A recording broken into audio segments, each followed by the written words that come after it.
you need each other, and you need to support each other.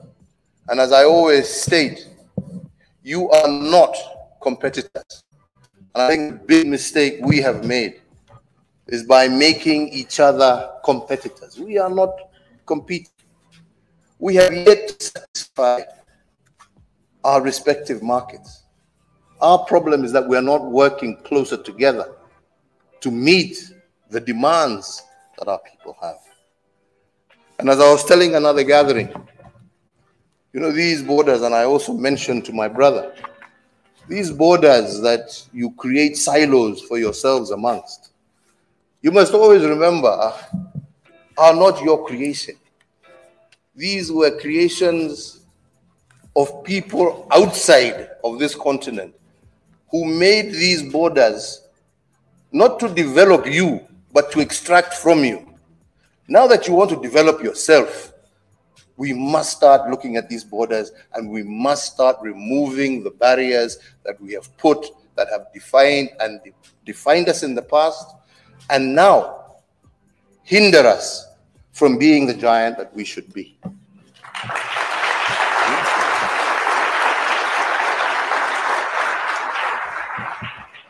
I was telling my brother this morning the ridiculousness of our borders, that we in Kenya have a border demarcated with, on one side with Tanzania, where the people who live on the border are the Maasai community. They were a nation once upon a time. Now today, they are Kenyans, they are Tanzanians, and yet they are relatives, but they live on two sides of a border. This is not proper. I was telling him of another example. To our west, Lake Victoria, where again another boundary was drawn between Kenya and Uganda. And where at one particular moment in time, between 2005 and 2007, we had two brothers, same father, same mother. Those who come from polygamous families know what I'm talking about. But this particular one, the same father, same mother. But because their land was stretched across between Kenya and Uganda, one brother inherited land on the Ugandan side, the other brother inherited land on the Kenyan side. And between 2005 and 2007, we had one brother as the vice president of Kenya, and the other brother as the minister in charge of the presidency in Uganda. Now, I don't know whether you can find a much more ridiculous situation to explain the kind of position some of us find ourselves in. So these borders were not made for us. If we are going to become manufacturing giants, we need to do away with these borders. We need to see the African market as one. We need to be able to develop giants like Airbus, that makes components in the United Kingdom, that makes components in France and in other parts of Europe, but has become a global conglomerate. They didn't come together because they loved each other. We all know how they hate each other. We know. Yeah? But they've come together to survive. Africa must come together for us to survive.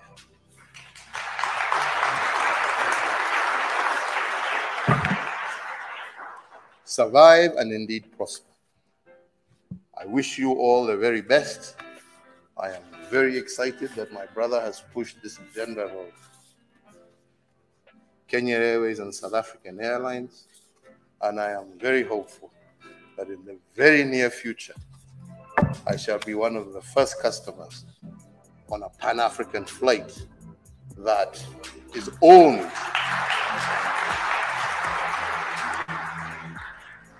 by Africa and run by Africans.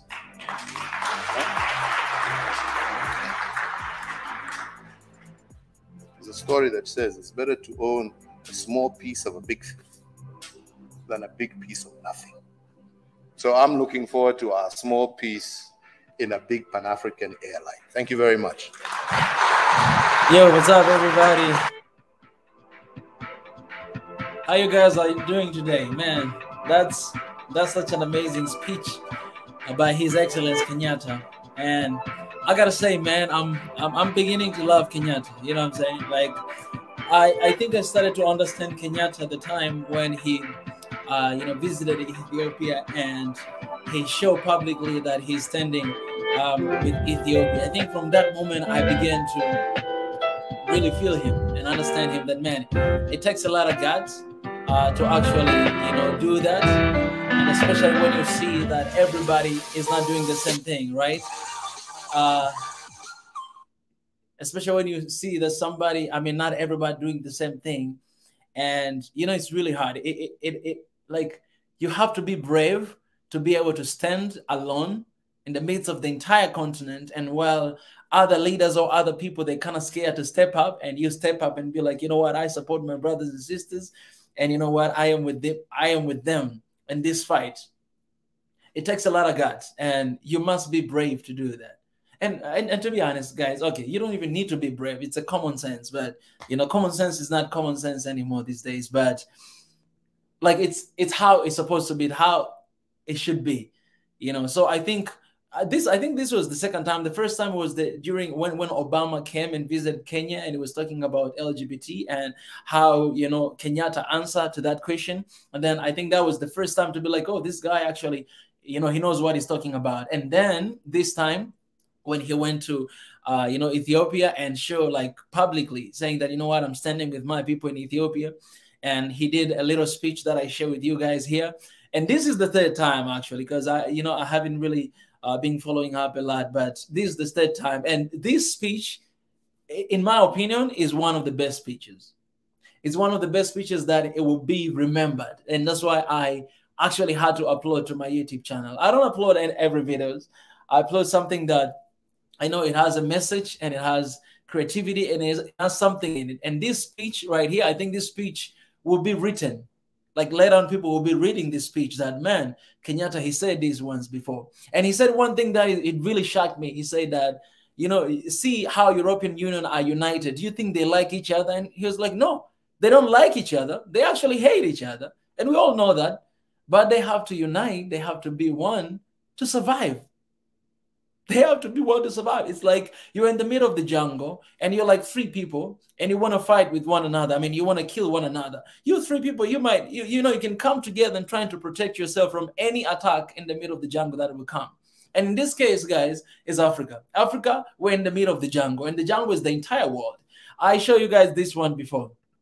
Let me show you guys this one right here. All right. Africa, we are at the middle of the jungle, and this is how it looks like. Where is this? Come on. Africa, we're in the middle of the jungle right now. And this is how it looks like. Okay, sometimes I don't really plan what to talk. I mean, sometimes I just,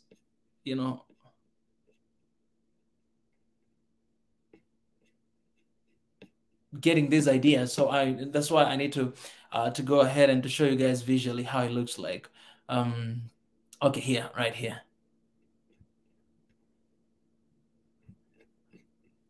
So I shared with you guys this picture. I think oh no, not here. Definitely, I have to go here. I shared with you guys this picture before. Let me show you guys. Okay, it's good. I showed you guys this before, all right? This is like Africa. We are at the middle of the jungle. All right, Africa, we're here at the center, and everybody, like, we're here at the center, and everyone, everywhere is looking after Africa. So it's like we're in the middle of the jungle, and that jungle, there's like a hungry lion everywhere surrounding us. So in this case, we have 1, 2, 3, 4, 5, 6, 7 lions. That's a lot of lions, man. And you have a single Africa in the middle of the jungle and lions everywhere. There's a lion called USA. There's a lion called Canada. There's a lion called European Union. That's a lot of lions right there. And then there's a lion called Israel right there. India, China, and Japan. These days, even Korea, man, is coming. So I'm sorry, Koreans. So we are at the middle of the jungle, and then you have all these lions are surrounding Africa. So the only way to escape from this, man, actually, this is tough, man. Because see how many countries they have interest in Africa, and how many continents they have interest in Africa. And sometimes I wonder, even when we become one and we have this strong unity, this country, if they decide, they also decide, they're like, oh, guys, you know what? I don't think so that we're going to survive. I think we need Africa. So they talk, Canada, USA, Israel, European Union, China, India, Japan, they talk, guys, what are we going to do? Because this is what happened during the colonialism, right? They had that meeting and they're like, you know what are we going to do with that piece of land? I think we're going to cut into small pieces, like a little piece of meat. And that's what they did. So what are we going to do? So maybe they can collaborate and come after Africa. But you can see how many hungry lions, their eyes are on Africa. Not just their eyes, but they have already invaded Africa. I've shown you guys the video the other days, how many, like, what is that? It's kind of like military. They're in Africa, just USA, but then you have China, you have some other countries, they're also trying to come in, right? And you can imagine that this is the, in Swahili, I can say hali hatari. I don't know how to say that in English. Guys, if there's anybody who speaks Swahili right there, please let me know in the comment section. How can you say hali hatari? This is hali hatari. Somebody said they're not lions, bro, they're wolves. So wolves are more dangerous than lions. So whatever hungry, wild animal you can think of, all right? That are those guys right there. And then you see what is happening right now. This one, hungry lion called USA, wolves, what he's trying to do is going after Ethiopia. And it's been going through a lot of countries, like everywhere. Like he can actually go after everywhere, right? And Africa, we are right there. And so we are at huge risk because, we are divided and we don't know that uniting us it's not just because we love each other. It's not just because, we like each other. Because, man, we have a long history in Africa. There's some countries, it will be really hard. It will take years and decades to reconcile. You know what I'm saying? There's a countries in Africa will take decades to reconcile. It's not something that can happen within a day. But when you look at this, you know that, man, the only solution for us to at least survive is to come together, to unite for survival. Yeah, for survival. Because otherwise, man, look at these wild animals. And all these wild animals right here, guys, okay, don't feel bad if you're here, if you're American, and you feel like, this guy is calling us animals. That's a metaphor, all right? It's a metaphor. But things that you did, man, it's like, I gotta be honest with you. Things that you did, I would rather meet like lion face to face. He might spare me than meeting you guys. You know what I'm saying? It's dangerous. So we have to unite Africa. This is what Kenyatta said, that Africa must come together for us to survive. And then he says something. He said something that is really important. I think not everybody can understand at the beginning. He said, this idea of, he said, your African neighbor or your African neighboring country, they're not your competitor. One thing that is slowing us down from becoming one is because we see each other as competitors.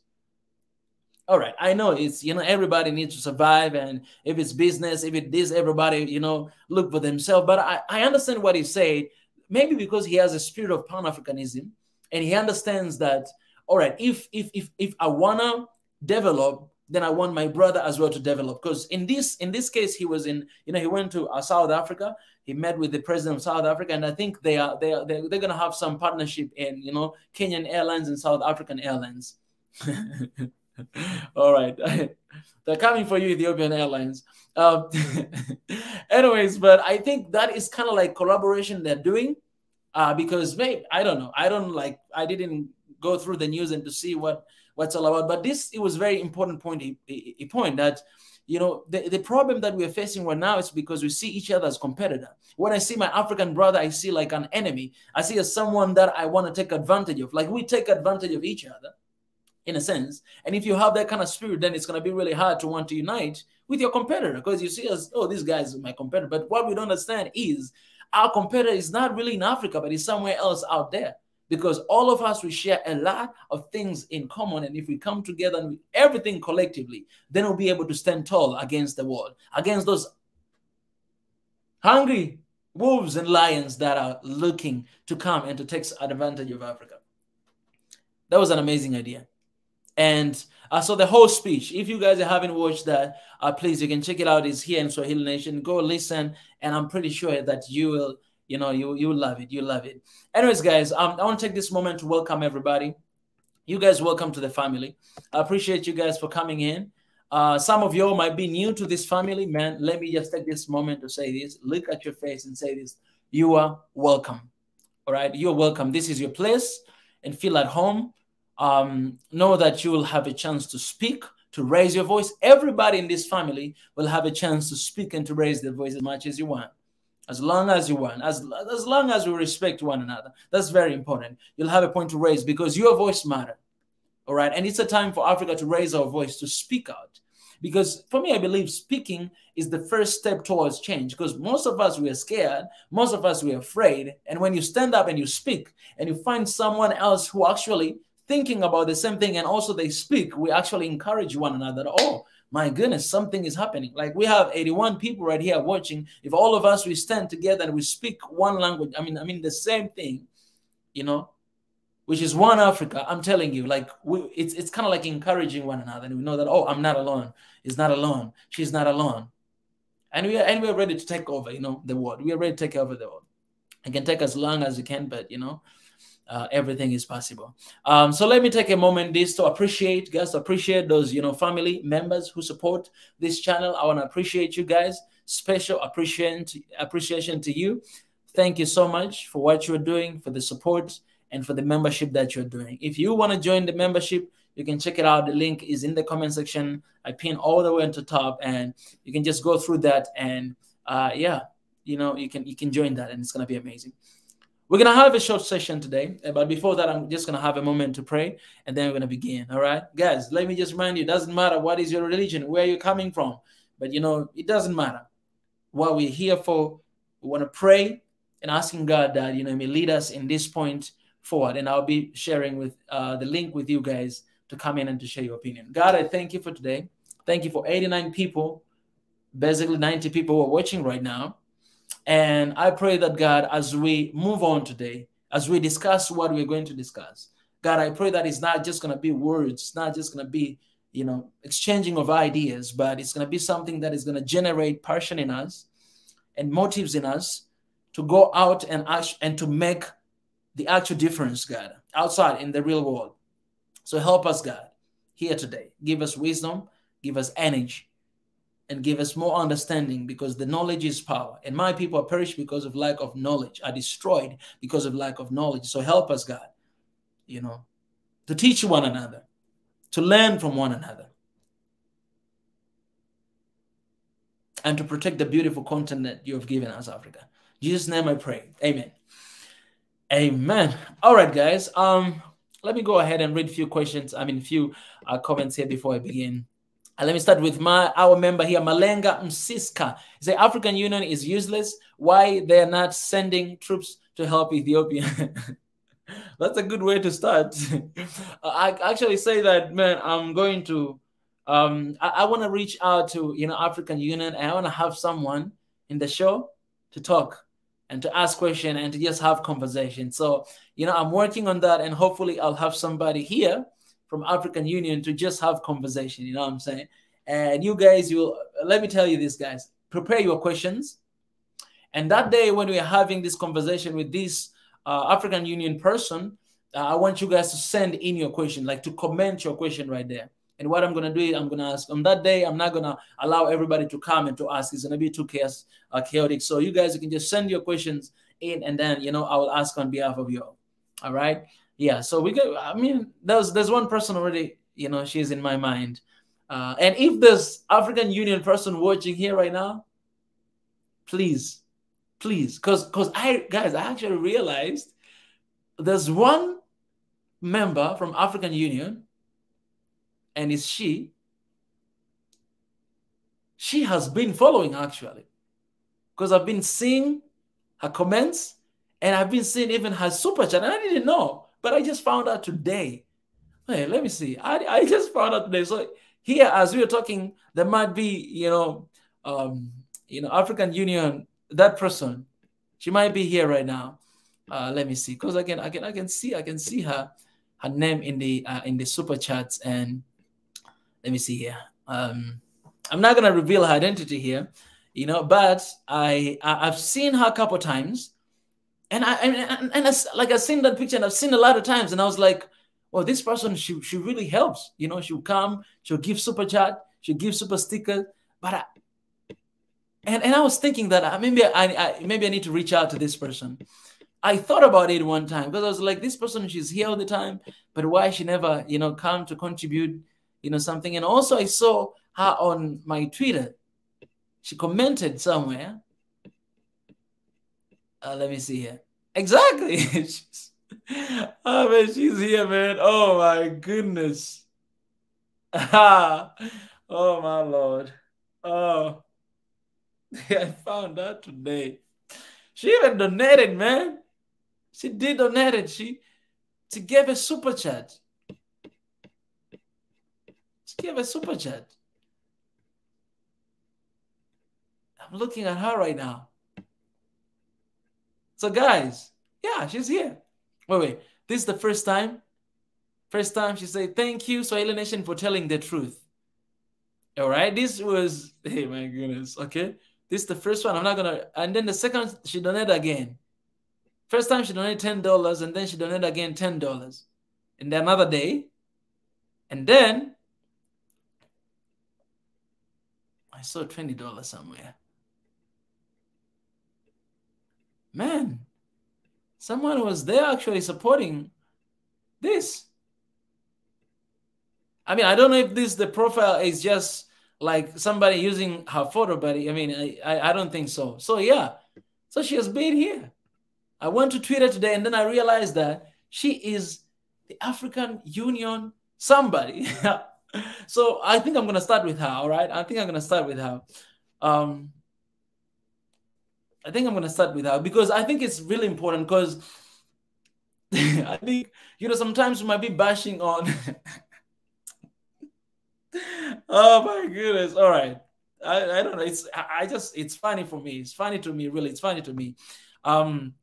But I think it's very important to have somebody from there, and then to ask her really good questions, what I'm saying, difficult questions, and just to have a conversation. Yeah. I know if, I don't know, according to their office, I don't know if they will allow it to happen, but I'm definitely going to reach out to her. Yes, I'm going to do it. So yeah, she's been here. So about African Union, let me just say this, guys. Let's hold all the opinion we have about it until we get somebody from that place. We can talk here, we can discuss, we can ask questions, and then we can judge after that moment. What do you guys think? All right, let's do that, because it sounds like, it's wise thing to do. So I'm going to invite someone from African Union. We're going to have conversation. You guys are going to send in questions, and we're going to ask her. And then after that, then we can judge. All right, after that. Yeah. I think I'm going to reach out after this. Yeah. Okay. Much love from Ethiopia. I see here from Eritrea, from Somalia. Where else are you guys watching from? Winnie, I've missed you. I remember you came here on the live stream only once. So please, I hope you can come again here and share. And for those who are joining as the members, I appreciate you guys. Thank you very, very much. All right. Let's jump right in.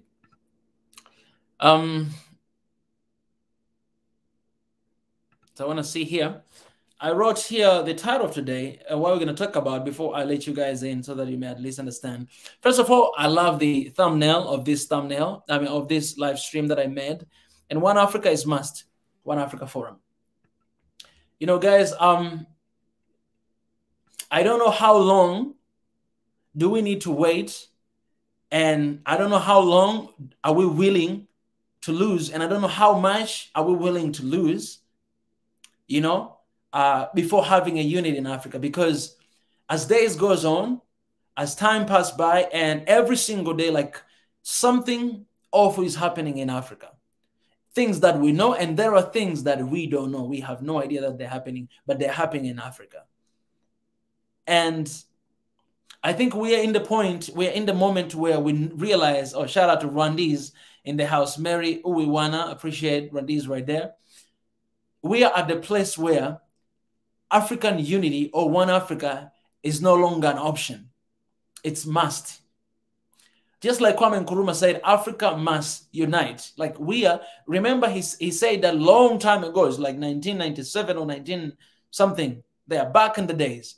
He said that Africa must unite, but here today, fast forward, many years later, many decades later, we are still saying the same thing. One Africa is must, is not an option. And I think everything that is going on right now, things that are happening in Ethiopia, I think you can see how much Ethiopia is awakening. Ethiopia is asking for one Africa, is asking for every African to come together, because this battle is not only for Ethiopians, but it's for Africa. You can see what is going on in Sudan, and you can see the movement and what they're all, like what everybody's saying. You can see what is happening in Burkina Faso, and you can see people coming together. So when you look at the continent right now, all right, let me show you here. When you look at the continent right now, guys, okay, this picture, I'll show you this picture, even though it looks like this, all right? When you look at continent right now of Africa, let me show you with the map here. Show you the map here, guys.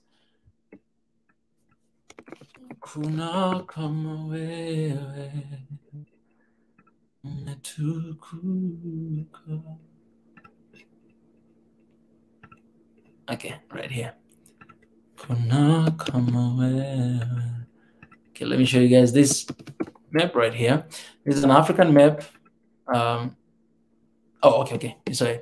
So when you look at the continent, guys, okay, this is the continent of Africa. You can see, man, you can see clearly that, you know, you see something is happening in Sudan right here. Okay, something is happening in Sudan, and something is happening in Ethiopia. Something is happening in Ethiopia.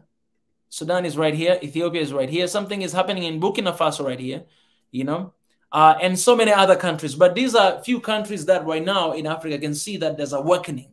You can see that people are moving out. You can see that people are speaking about it. And also something is happening around, like outside there, the continent of Africa. So you can go to Europe, you can go to America, you can go to whatever it is, Brazil, Europe. I mean, you can see that people are coming together and they're raising a voice about Africa. This is the perfect moment, because this fire that is started from these different locations of Africa, right? The Horn of Africa side, and you go all the way to the North Africa, and then you go to West Africa. You can see that something is happening, right? You can see that something is happening. And I think the momentum, or what is happening right now, is the perfect moment for us to come together. Because Ethiopians, you can see, they're standing against US. Burkina Faso, they're standing against France, all right? And Sudanese, they're standing against their own, I mean, this, military, regime that is there, right? And you can understand that. So people, they're awakening. People, they're saying no to their own government, that they're not doing the work they're supposed to do. People, they're saying no from the interference of the West, right? Europe and US, you can see that is happening. And these people, like when you look at the US, they're not just looking after Ethiopia, but they're looking after the whole continent of Africa.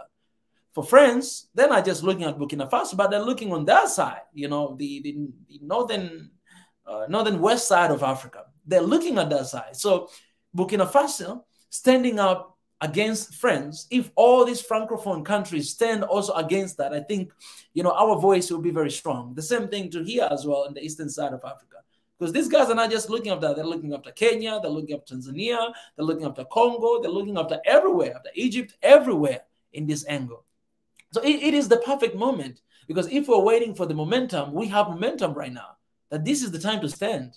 And imagine if all of us, we stand and we say, one Africa, we say no more, we say do more to our government, no more to whatever that is going on within and externally, I'm telling you, that momentum is going to be hard to stop. And even this movement, it's not ending movement, because you cannot stop saying one Africa, you cannot stop saying no more. It's something that we need to say every single day, when we wake up, when we sleep, Everything when we eat, when we play, one Africa, one Africa, one Africa. No more to that, no more to that, no more to that. It's something that we have to say every single day. And our brothers and sisters in Ethiopia, they already started that momentum. Our brothers and sisters from Burkina Faso, they started that. Sudan, they're doing that. It's a moment to be engaged. It's the moment to speak out. That's why the other day here, Professor, as I said, guys, if you don't have Twitter account, go and open something. Speak about something. Because you have people out there who they are constantly blocking some, channels that are speaking about things like that. So we need a lot of people to be engaged and to speak about that, to speak against humiliation and exploitation that is happening in our continent. Remember, Africa must come together for us to survive. It's very important for us to survive. It's very important. The other day, I showed you guys the videos of how much Africa is losing, how much how much we are wasting our resources every single year because we are not one, because we are not united, and we cannot lose no more. You know what? I wouldn't care. Actually, I wouldn't care if it was just resources. I wouldn't care this much, but I care this much because not only resources, but our people as well. Like, in order for them to take resources, they need to kill our people to get the resources. That's not acceptable. That's not acceptable. That's not acceptable. How long are we going to stay aside and watch all these things happening? The people in Ethiopia, they're tired. They're walking out and speak. They're tired of it. Sudanese are tired. Burkina Faso people are tired.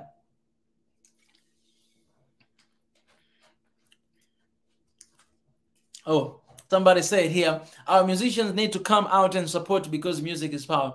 I love this thing. I saw on Instagram, you guys, Ethiopian, you have this one musician called Sarah T, I believe. I saw on her Instagram, she was actually out there in the rally, and then she shared, I mean, you can see her page, she's sharing a lot of things that are happening right now. Actually, I had to applaud her. Honestly, I had to applaud her because, when you are in a position like that, sometimes you have a lot to lose, right? But when it comes to Africa, when it comes to the country, man, it's the time to be united. You cannot care about your followers. You cannot care about, okay, I might lose on opportunities maybe to go to the US to do some show. You cannot care about that. Who cares about that? Do you care about dollars or do you care about your people? I don't really care. We should not care about that. So some people out there, they're out there and they're caring about their image. And shout out to Sarah T, by the way. Sarah, I know you guys Ethiopians, you know her, right? Because she released her song recently and I did reaction here in Swahili Nation. She's really beautiful. Young lady, oh my goodness. But she came out and she shared all this different stuff, and I was really motivated. And I even had to ask a couple of videos that she shared on her story so that I may come and share with you guys. I think I'll be sharing with you guys on YouTube. Maybe after this live stream today, I will share with you guys. So those are kind of people we need. We want to celebrities who can speak for people, but not celebrities who just care about their image, care about their dollars, care about all their verification button, care about all the stuff, but we want people who can actually speak for the people. That's what we now want. That's why a little influence that I have with what I do, I want to give it back to Africa. I want to speak about Africa. Because at the end of the day, man, God, of course, God, he has given me this influence. But the second thing is you guys. You guys have given me this influence. And why not, standing up for my people? Why not standing up for my people? So it doesn't matter whether you have a 1 follower or you have 10 or you have 1,000 or you have 10,000, man. It's time to stand and to say something. Because you have no idea. Just saying that, who is watching, where it's going to go, you have no idea. All right, guys, I've shared the link in the comment section. So if you guys want to come and raise your voice as well right now, please come through that link in the comment section. But let me remind you this. These days I've been having a hard time to kick people out. And a lot of people, they want to come in, but they cannot join. So I beg you guys that when you come, so you come with your point, you share your point. After you share your point, please feel free to leave so that other people, they can come and join, because we have a limitation of 10 people. All right, so if you share, instead of just staying here and other people, they cannot come, please, you can take a moment, right? Just You know, just leave. Other people, of course, they'll come, they will share this and this and that, and then later on, when you want to share again, you can come. You can always come back. But I want to give more people. I want to give chance to more people. You know what I'm saying? Some people, they think here I decide who to come and who not to come. No, I share this link for anyone to come and to share about that and talk about it. So yes, so my brother here, for what you said.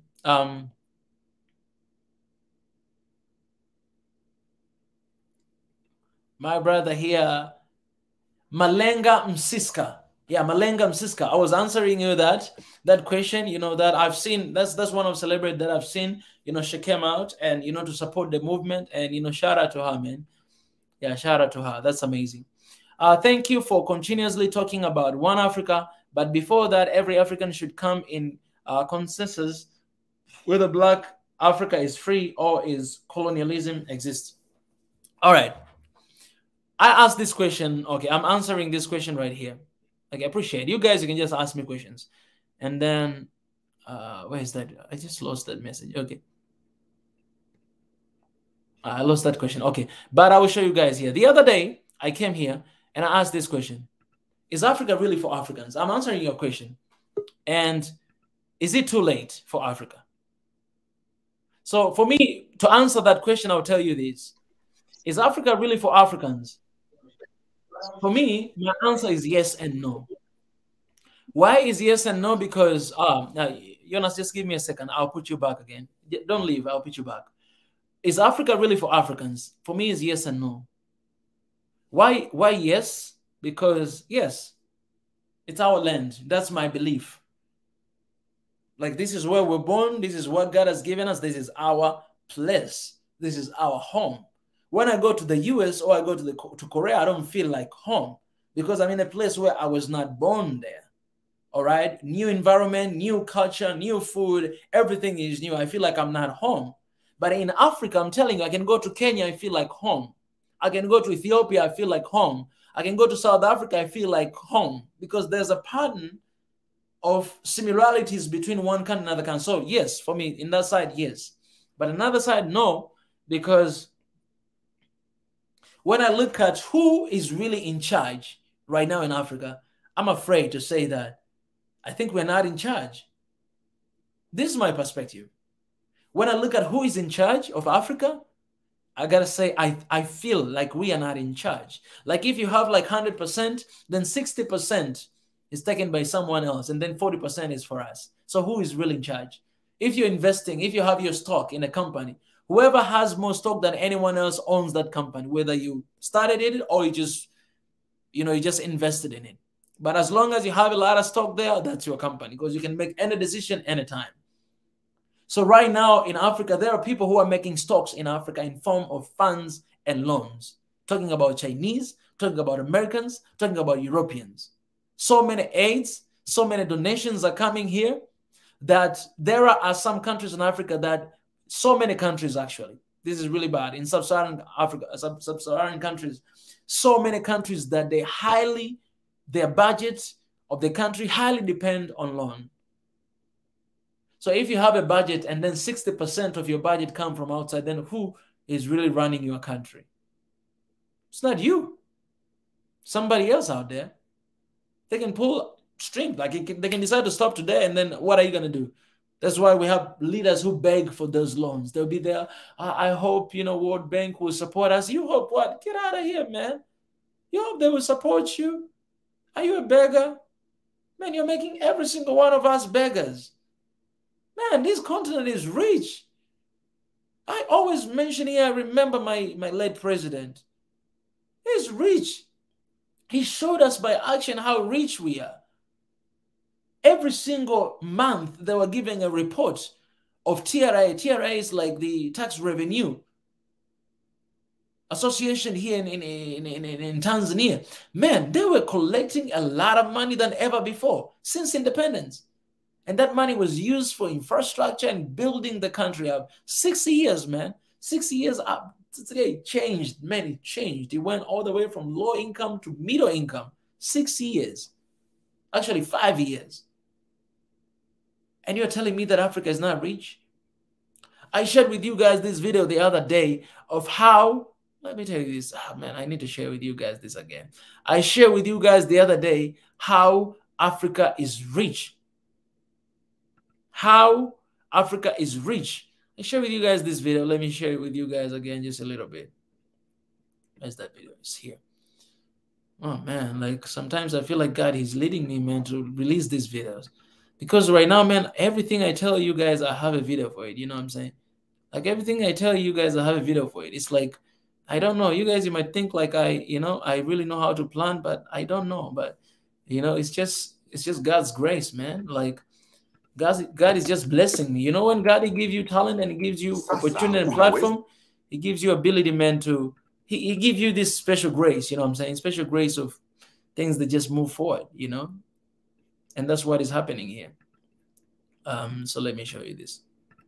Okay, let me show you this. This is how rich Africa is, all right? If you ever doubted in Africa, I want you to watch this video, all right? Just here, I'll show you from here. Look at this. Betray a continent of 54 sovereign states, 17% of the world's population, 9.6% of the global oil output, 90% of the world's platinum supply, 90% of the world's cobalt supply, half of the world's gold supply, 2/3 of the world's manganese, 35% of the world's uranium, 75% of the world's coltan, and 54 votes in the United Nations General Assembly. This is what makes Africa so attractive and makes the continent a battleground for global powers. The time is not a battleground for a global power. And somebody sitting out there in the chair as a president or whatever the heck, he is or she is, and saying that we need support and, we are a poor country. Get the heck out of here, man. You don't see this evidence. You don't see all these things. And then you're saying that we have poor continent. And somebody's going to come here and say that, we are very poor. Man, no, don't talk about we are very poor. Say I am very poor, all right? Don't speak for everybody. I ain't poor, man. I ain't poor. I ain't poor. I ain't poor. It's the moment, it's the time for these resources to benefit Africans. This half of gold in the world is coming from Africa. And what about Africans, man? Every single African in this country, they're supposed to be millionaires. Every single Africans in this continent supposed to be millionaires. I'm telling you guys, no exaggeration. Every single person. You see that richness. You see that oil. You see. Okay, I'll just tell you this. In my country, we have this one mineral called Tanzanite. The reason why it's Tanzanite because you cannot find it anywhere around the world except Tanzania, Tanzanite. But do you know who is benefit from that? Indians. Because they're the one that they always take and go there, manufacture, and then they bring it back to us. You can only find in Tanzania very precious minerals. Let me show you Tanzanite, guys. Let me show you how it looks like. Tanzanite. You guys have no idea. Tanzanite. Tanzanite, you can like... Okay, if you're going to marry me, you need to ask for a Tanzanite ring, I'm telling you. That is like, you're going to pay, I'm going to need to pay for a lot of money. That's why I told myself, when I'm getting married, I'm not going to buy a ring. I'll just do a tattoo, When I'm getting married, I'll just do a tattoo ring with my baby girl, you know what I'm saying? Like, I need a ring, man. I don't need that.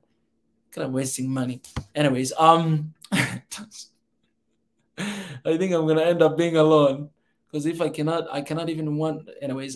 So here, yeah, these are Tanzanite. Here in Tanzania, guys, it's like diamond is very precious minerals. And this you can use to make different stuff. Like you can use to make rings like these, posing rings. You see, all these products, all this is Tanzanite. This, but do you know who are benefit from this? You know who are benefits? You can even see here the other people. Ring with all over Tanzanite in white gold. Look at this. How much is this ring? It's almost $1,000 US. This one, all right? But who is benefit from this? See that ring? See that ring? Who is benefit? This is supposed to be something that Tanzanians are benefit from. Who is benefit from that? Well, that's not just rings, but these necklaces as well. They have necklace like that. They have earrings. All right, Tanzanite. You can just write Tanzanite here. But who is benefit from that? and then you're telling me that we are poor, man. All right, guys, the link is right there. I see Jonas has left, run away. Oh, I appreciate it. I see my brother, Professor Ezra, is here. He said, don't underestimate your power to empower. Yes. And I'm always really, I'll be honest with you. I'm always really empowered with everybody who are coming here and, sharing their thoughts and their views. Yeah, Professor Ezra, welcome back, brother. Hi, everyone. Hi, One Africa team. Hi, Mika. Hey. Our leader, the One Africa movement leader. What's up, brother? Executive. The architect. Yes. Oh, man. Yes. Yes, my brother. You holding the ground every day, pushing the agenda of One Africa every day. And so it's always an honor to be with you.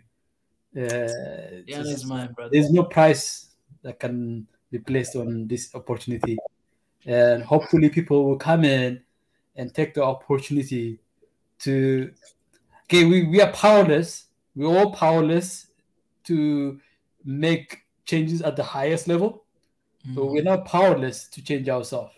Unity begins in our mind, and our hearts, and our spirit. So our job here is to raise that level, that bring everyone to that level.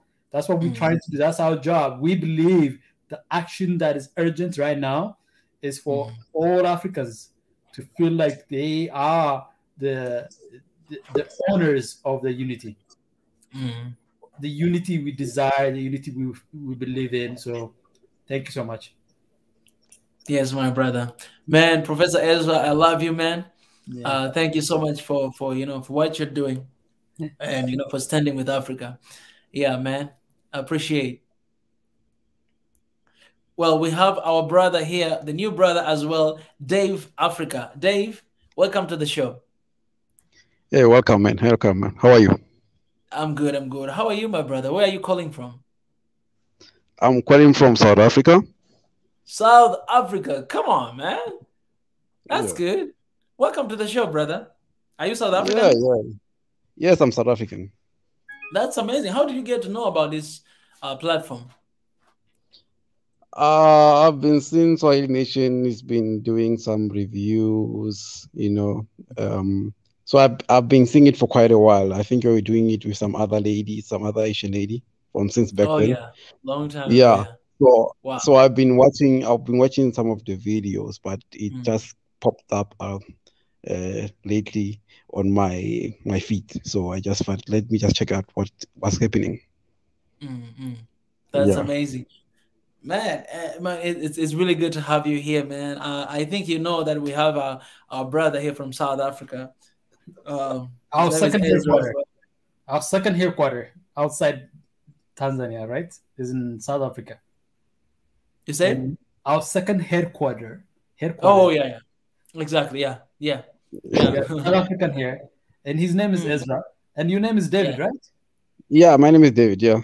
Do you know that in Ethiopian liturgy, Christian liturgy, David and Ezra are like Ethiopians will come in and it's considered one of the most important liturgical component of Ethiopian Orthodox Church. There's even a terminology, David sings and Ezra writes. Oh, wow. No, I didn't know. Yes. Really? Wow, that's powerful. So when you get when you get a David and Ezra together, it's a big deal for Ethiopian, especially for those who are Orthodox. But I don't want to alienate those people who are not Orthodox. We have a very diverse community in Ethiopia with different faiths, different religions. But Orthodox Church is a very historical church in Ethiopia. It's the oldest Christian church in the world, by the way. So just to let you know. Yeah. Okay. Yeah. So Dave. Yes. Man, welcome to the show. I'm glad that you stepped out here today and join the family. Do you have anything that you want to share? Concern what I've been talking about the urgency of unity in Africa. Yes. the topic has been there for quite a while, and it has been, we've been talking about it for many years.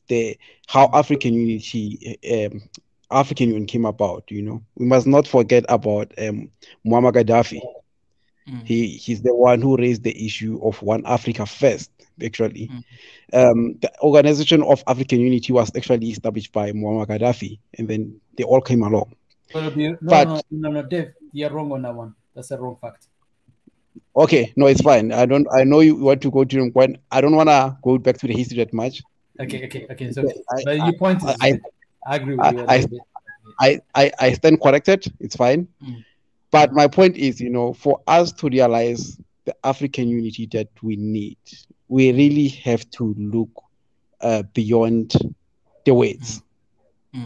We can all say African, Pan-Africanism, One Africa. Those are just words. The action needs to be started with our own independent states. How we treat our people, how our leaders treat us, how we behave as a people. So if we want one Africa, we must first start in our individual countries. We must start practicing it individually as member states of Africa.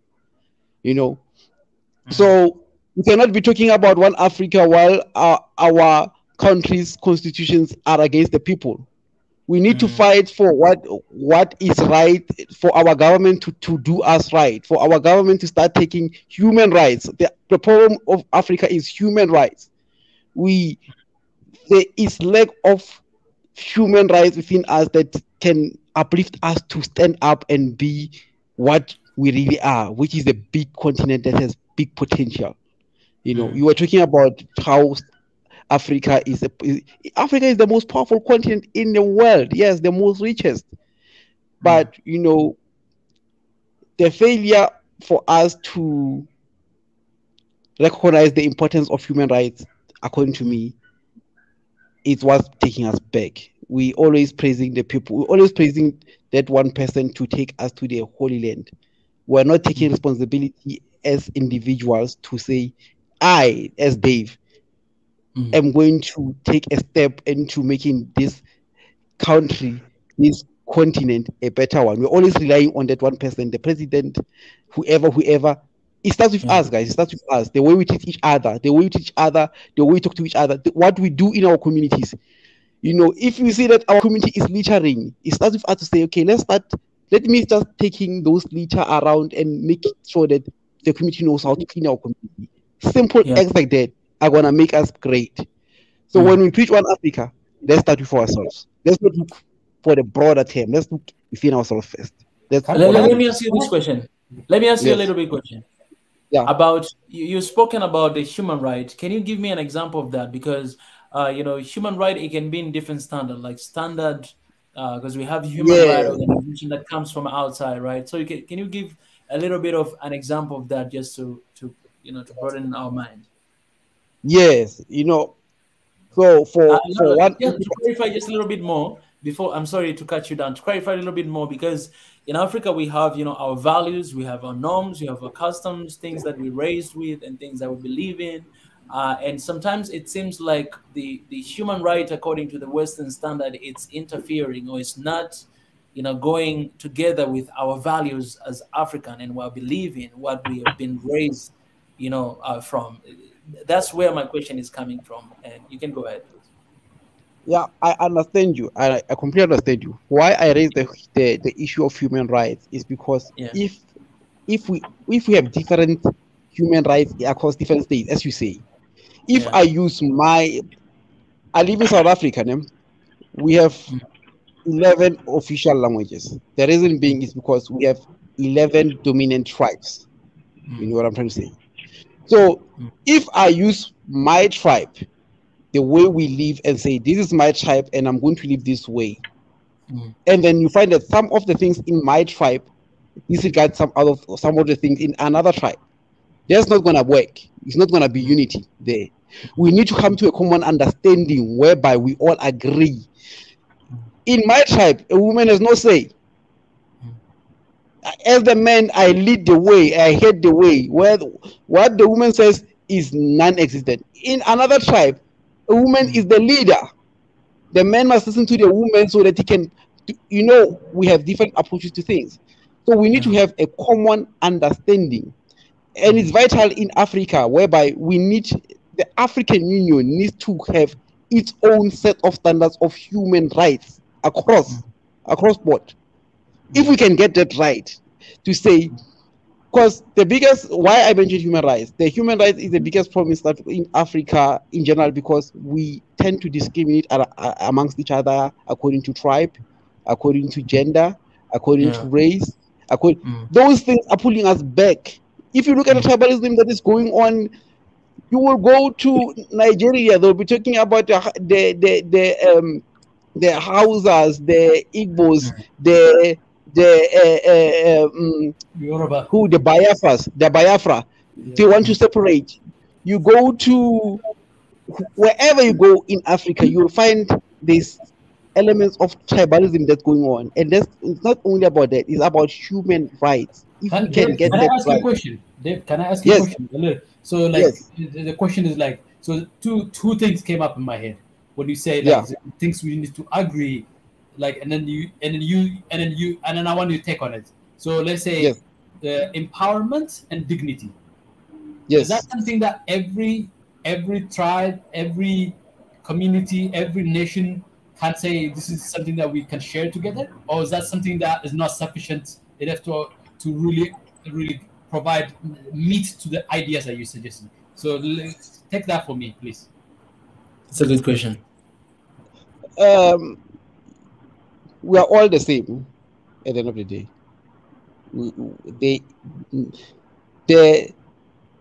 I think I saw it on your title, Swahili Nation. I think you were quoting Uhuru Kenyatta when he was South Africa. He says, you know, we must remove these borders. That they are pulling us back, actually. You know, what's pulling us back is when I identify myself as a South African, already I am discriminating against everything. You know what I'm saying? I'm already putting a barrier that I'm a South African. But if I didn't know that I'm a South African, I'm just a human being, there wouldn't be any barrier. That's what I'm trying to say.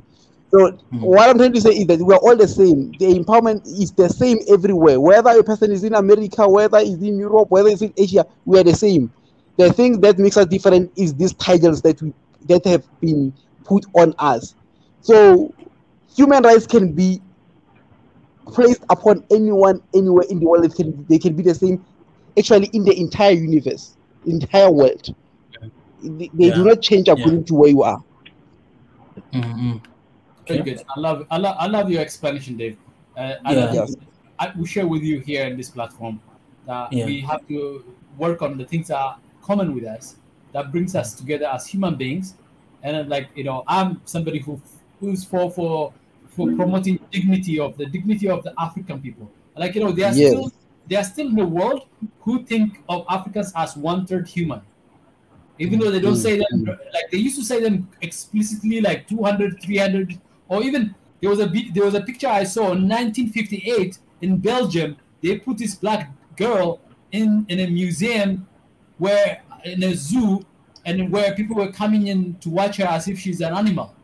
This is 1958, not long ago. So what the point is, like, the dignity and empowerment works for all human beings, and I think and that list can expand. And I really appreciate the way you put it there. And it resonated with me. Thank you.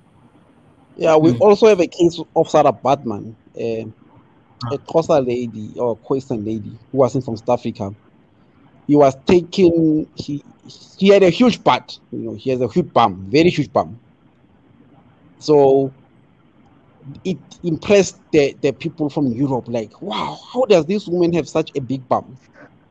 So they took her to Europe for the same reasons, and they made her a museum whereby people can watch her naked and look at the bum and stuff.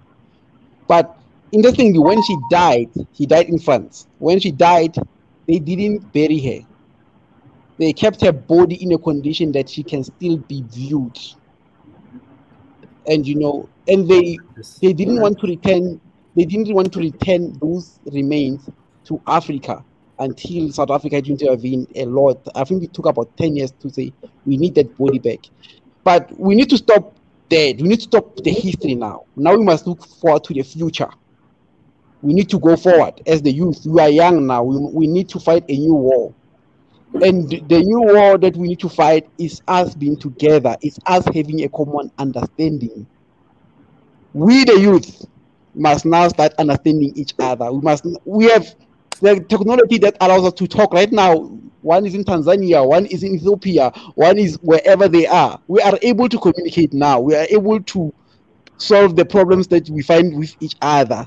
We can talk to them. We can talk to each other directly right now. If you have a problem with something that is happening in South Africa, and then you feel a concern, we can talk about it in different countries in real time. And we need to use this power of social media to bring this one Africa before it goes to the leaders. We must be united here in these platforms like these ones. We must know our story. We must understand our history, and we must know where we want to be in the future. And we can work together from here onwards. Yeah. Appreciate, brother. I appreciate it. I wanna give a chance. I appreciate for your voice. I wanna give a chance for my brother here, Malenga Siska. It's your first time to be here, and you are the member of the family. I appreciate for joining as a member, and welcome, brother. Oh yes, thank you very much for. Yeah, it's my first time to join you guys. I've been trying to join you for a while. Yeah. I'm in the UK here. I've been following your channel. So yeah, it's very, very interesting. You know, you're coming up with the good stuff on this channel, especially with what is going on in Ethiopia. And Ethiopia is my second home. Yeah. It's my second home. Yes. Where is your first home? I don't have a real home, you know. Africa is your first home. Mi bwana, mi napatikana kokote bwana, eh? You know. Ndine Mchewa, ndine Swahili. I can speak any language, you know. Really? Oh my goodness, that's crazy. Anyway, to cut the story short. In Africa is your first home, definitely. Yeah, it's my first time. I'm not gonna talk much, but just because there's a lot of conversation going on here now. So it's easy to get mixed up. Yes, and I agree with the guys what he says, and then about the problem we are facing in Africa, especially like he touched a topic about the human rights. I think we need to look at what is a human rights really means, and when did they form human rights? Because human rights, the way I've looked into it, it was formed when they were forming United Nations 1948. That's when human rights came in. The Israel, they don't recognize human. They don't talk about human rights. The Israel, they call it justice. You see, so we Africans, they've given us. Start from 1948 when they come up with the UN. They gave us something called human rights, and they can cripple us using that human rights. I know there are other people who they are scholars who they study about the human rights, whatever. I call that brainwashed for me, because that's what you see. We never had peace in Africa. Look at Congo. If there's human rights, then there should be human rights in Congo. Look at Somali. If there's a human rights, there should be human rights in Somali by now. If it really United Nations, they really care about human rights. And then we can move again. We can move again, like for example in Nigeria where there's Boko Haram. Look at those women, girls who they got missed. How many did they find? If there's really human rights for girls, you see. So there's a lot of things we can look into that. There are people who they call themselves expert on human rights. They can come here one day and explain what it is human rights, because we've been sold it is human rights. You see, for me, I look like all our education system has been a lie. You see, there's a say which they say that there's a half lie, there's a true lie, and a half lie. There's a half true and a half lie. So anything which they give to us, there's a half truth and there's a half lies in it. So, for example, I'll give you an example. Like, for example, when they come with the word aid, we are giving you aid. No, they are crippling us. That's not. What country has come out from aid, really? Come out with their economy to say, oh, now we are doing better with our economy because of aid. So you see, there's a lot of things which we've been missold. The education system also been missold. You see. So I'm not going to go too much about it. And then another topic is about, you touch about the minerals. The minerals, you talk about Tanzanite. There's a thing, I was reading a book about minerals. In Africa, we sell all our minerals with the paper money, which is dollar. Dollar is a cash money. You sell your gold, you've lost power, because gold is power. If you keep gold, it attracts wealthy, which we've never been taught that. We've never been taught in school about that. If you keep gold in your house, it attracts. Why France, Germany, UK, and because UK used to be #1 for gold reserve. They're still #1 for gold reserve. Although now China's been buying a lot of gold, Russia's been buying a lot of gold also. So why are they buying gold and keep it instead of keeping cash? But we Africans, we are rushing for dollar. That's it. Every time, oh, I need dollars, I need dollars, I need dollars. Why? Why we are running for paper? Because the paper money, they print it out. They just print it. It's cheap to print. Those people who study economics, they'll tell you about whatever quantity easing and all those kind of, they call it, right? They print dollars. It's a cheap money, and then we swap with it, our worthy minerals like gold. So we are taking that power out. So minerals like Tanzanite, they bring power. That's why you see, you mentioned like Indians are the one who comes and get it and go. They are taking power out. That we are losing power. So there's a lot of things which we can discuss about this, and then I'm also giving you guys just to look into those kind of those things or read about it, research about it. Why the market is huge here in Europe for things like those diamonds. Why they're keeping gold in their reserve bank. And we're selling it attracts wealthy, you see? That's why these people, they're getting richer and richer. Us, they're giving us what? Aid. And every time they're telling us, I'll give you aid. And aid. And we're proud of it. As you mentioned there, the country, we're fighting for aid money. And then we're going to World Bank to beg. Or IMF comes there and put their rules. Trade like this, do this, cut this, put your tax up. All those kind of nonsense, which Magufuli was standing up for that. You see? So, in doing so, we are selling our gold, we are selling our diamond, oil. And I was reading one book called Egyptian Rights. It's a very deep historical book. And it mentioned about all this power of minerals. And some minerals, some stones, they are not even supposed to be mined. Yeah. Because once you mine it, that's it. You lose that power and you bring curse. So there's a lot we can discuss about it. Yeah. And I have to stop here because if I start going on, I can continue going on. I always talk about this with my friends. We always have this conversation and we can have it on and on and on. Yeah, so next time I can prepare for you a topic to discuss about it, and then we can go on. Yeah, thank you very much. And then one more thing. If we really need to help Ethiopia, if we really need to gather our power, we need to start standing up. We shouldn't start waiting for a European country to bring aid in Africa. Now your platform is a very good platform where we can start donating a little bit of money, sending there to Ethiopia. Like the way the Israel, they did when they were fighting the Arab war. So Israel, the Jewish family, they were remortgaging their houses. Some they were selling their houses. Some they borrow money who they were living in UK, in America, they borrow money to fund that war.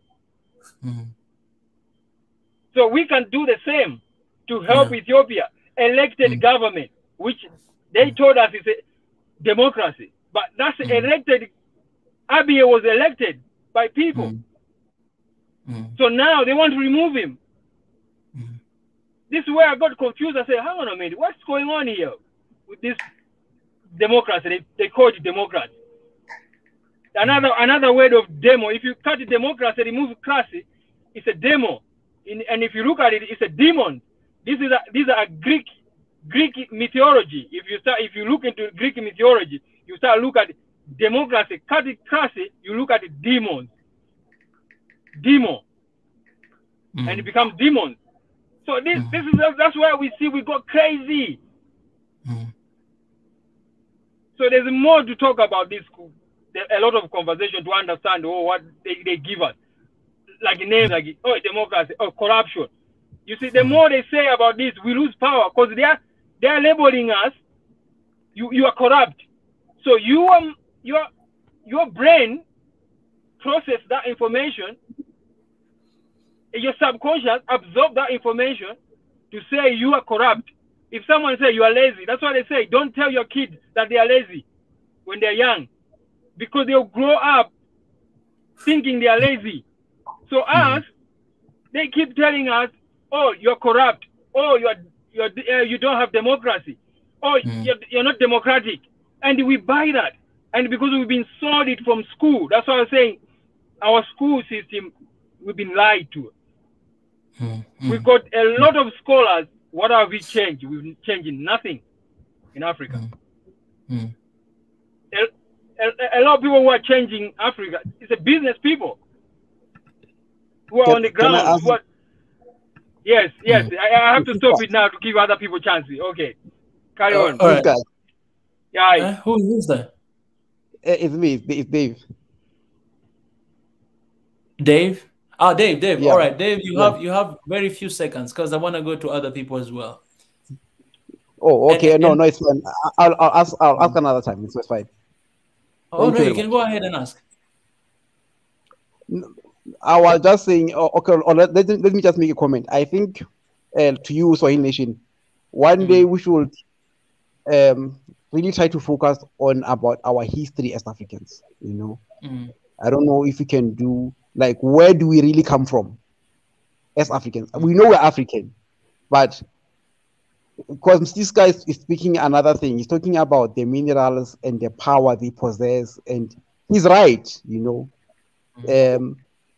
I can see even in his icon, he's putting something there. If you look at his AV, is one of the powers that is from Africa that people don't know. This thing is a form of power. Some of these things are not supposed to be mine. But I'm saying one day we should talk about the history of Africa. We should really talk about it and help us understand each other, where we come from, and it will help. Thank you very much. I really appreciate it. Thank you so much.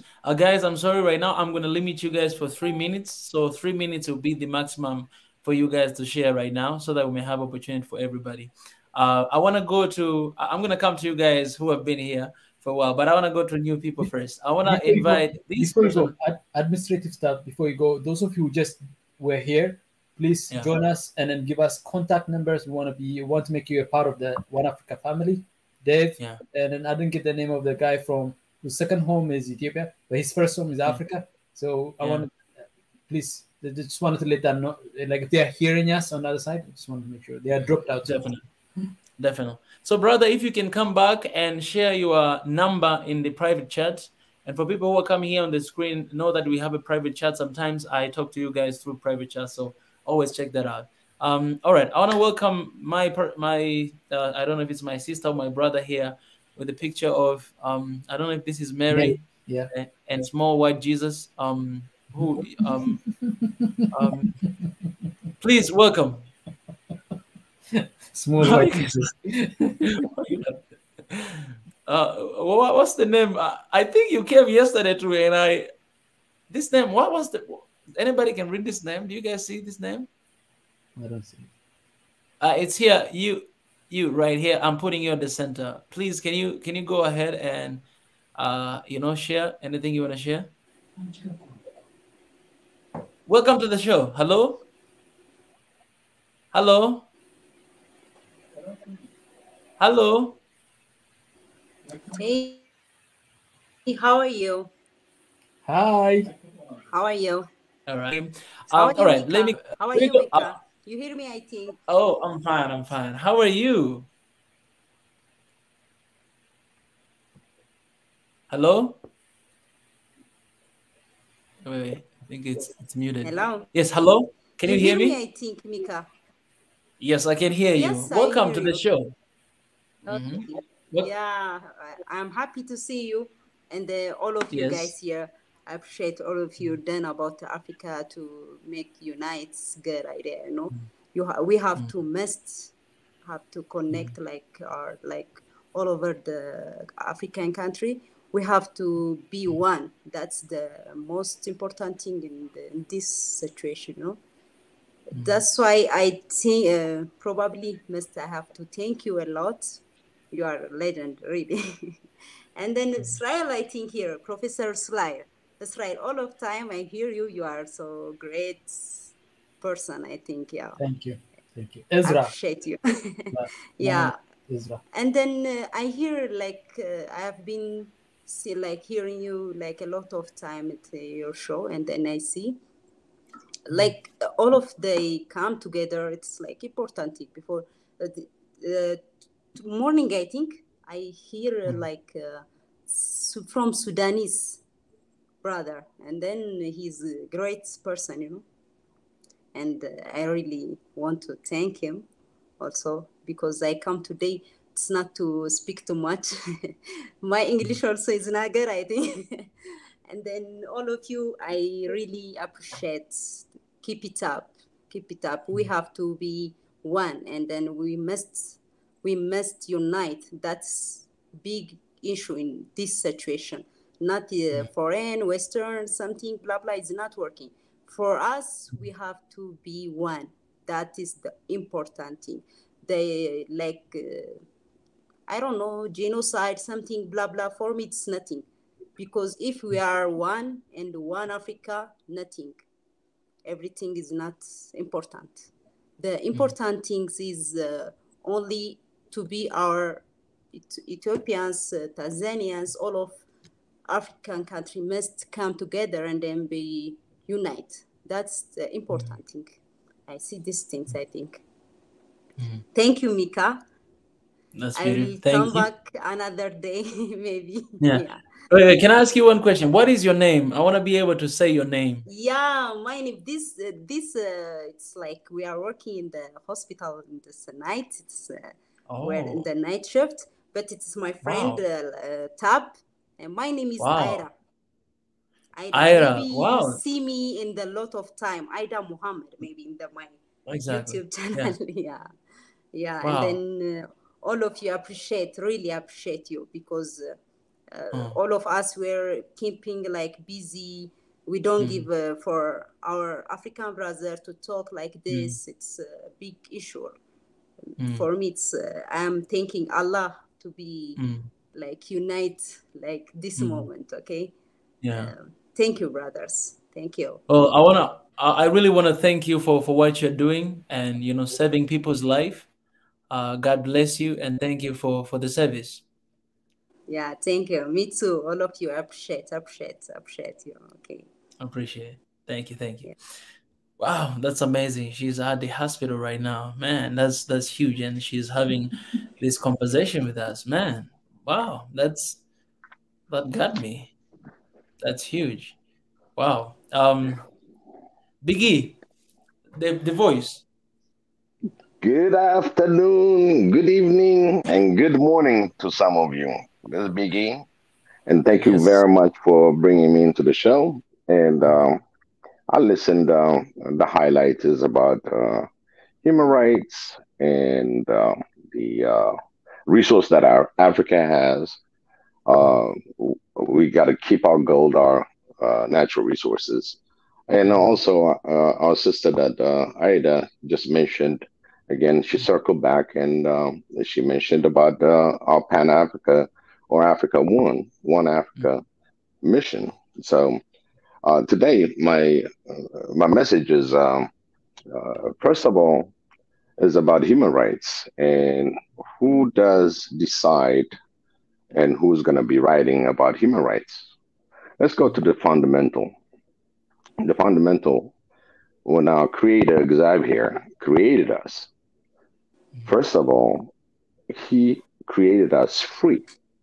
And we are here freewheeling and abiding and through the natural roles that we're going to play on earth. So human right first is the right to live. That's where we're going to start because we are created free. We don't even have clothes when we're born. There's nothing on us. We're a little helpless. Like I said it before, we're little helpless things that we depend into the next person, which is your mom. Sometimes, unfortunate moms dies too, but it's the next person that's going to nurture you and bring you to this world. So when they define human rights, it's a convenience to interject the progress of countries. It is defined where we all know about what a person need. Okay, the first thing is we need freedom. We need to give the right for others to live. We have the right to live free, independent, God willing to help whatever God gave us as his word to be brothers and sisters and love one another. That's human rights in the definition of God, which I call Xavier. Xavier is the Almighty. He created you and he gave you a message, love one another. The rest takes its place. So human rights is used for certain propaganda, for certain ways of toppling a government, or we got the Human Rights Watch, okay? The definition, if you do things that you don't want things done to you, why you do it? So why would need a Human Rights Watch if we really do what we need to do to help each other, to love one another? Okay, that's part of the human right. Think you're born free. You're supposed to live free. We got all this thing that comes after that when you go through your education system and all that.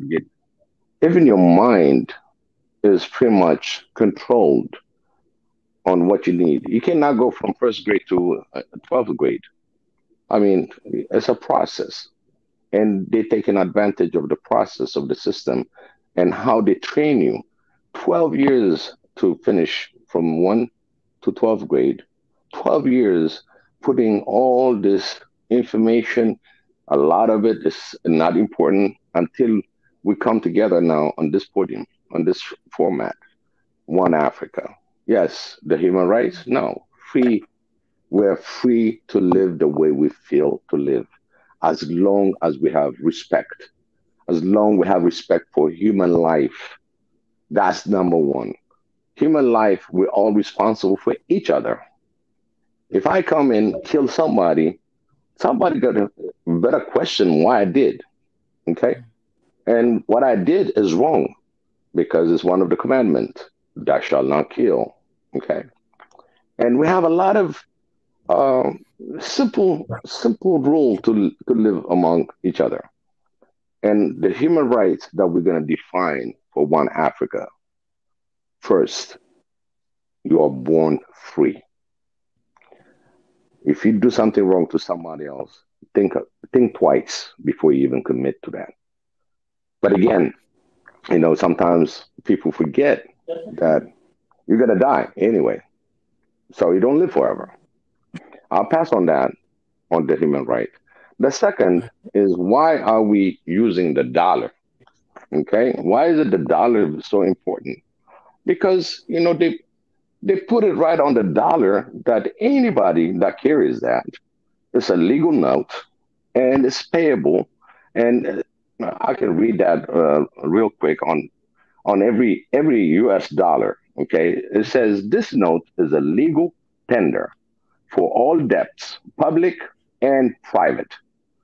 So I don't see a lot of African money that can guarantee a payment for anybody. If I take the BR and I try to cash it in the US, it's not going to happen. Okay, because it's not seen as the legal tender that we are able to trade with. So the dollar became through the petrodollar. And then we're talking about saving gold. I think it's in 1900, US forbidden its own citizen to buy more than 3 ounces of gold at a time because everything went to petrodollar. So they don't want to have their own people in America to carry or trade gold. Early 19th century. Okay, that sums that out. The last part that I hear, our brother, I don't know if it is Dave, but from London, he touched a lot of those grounds.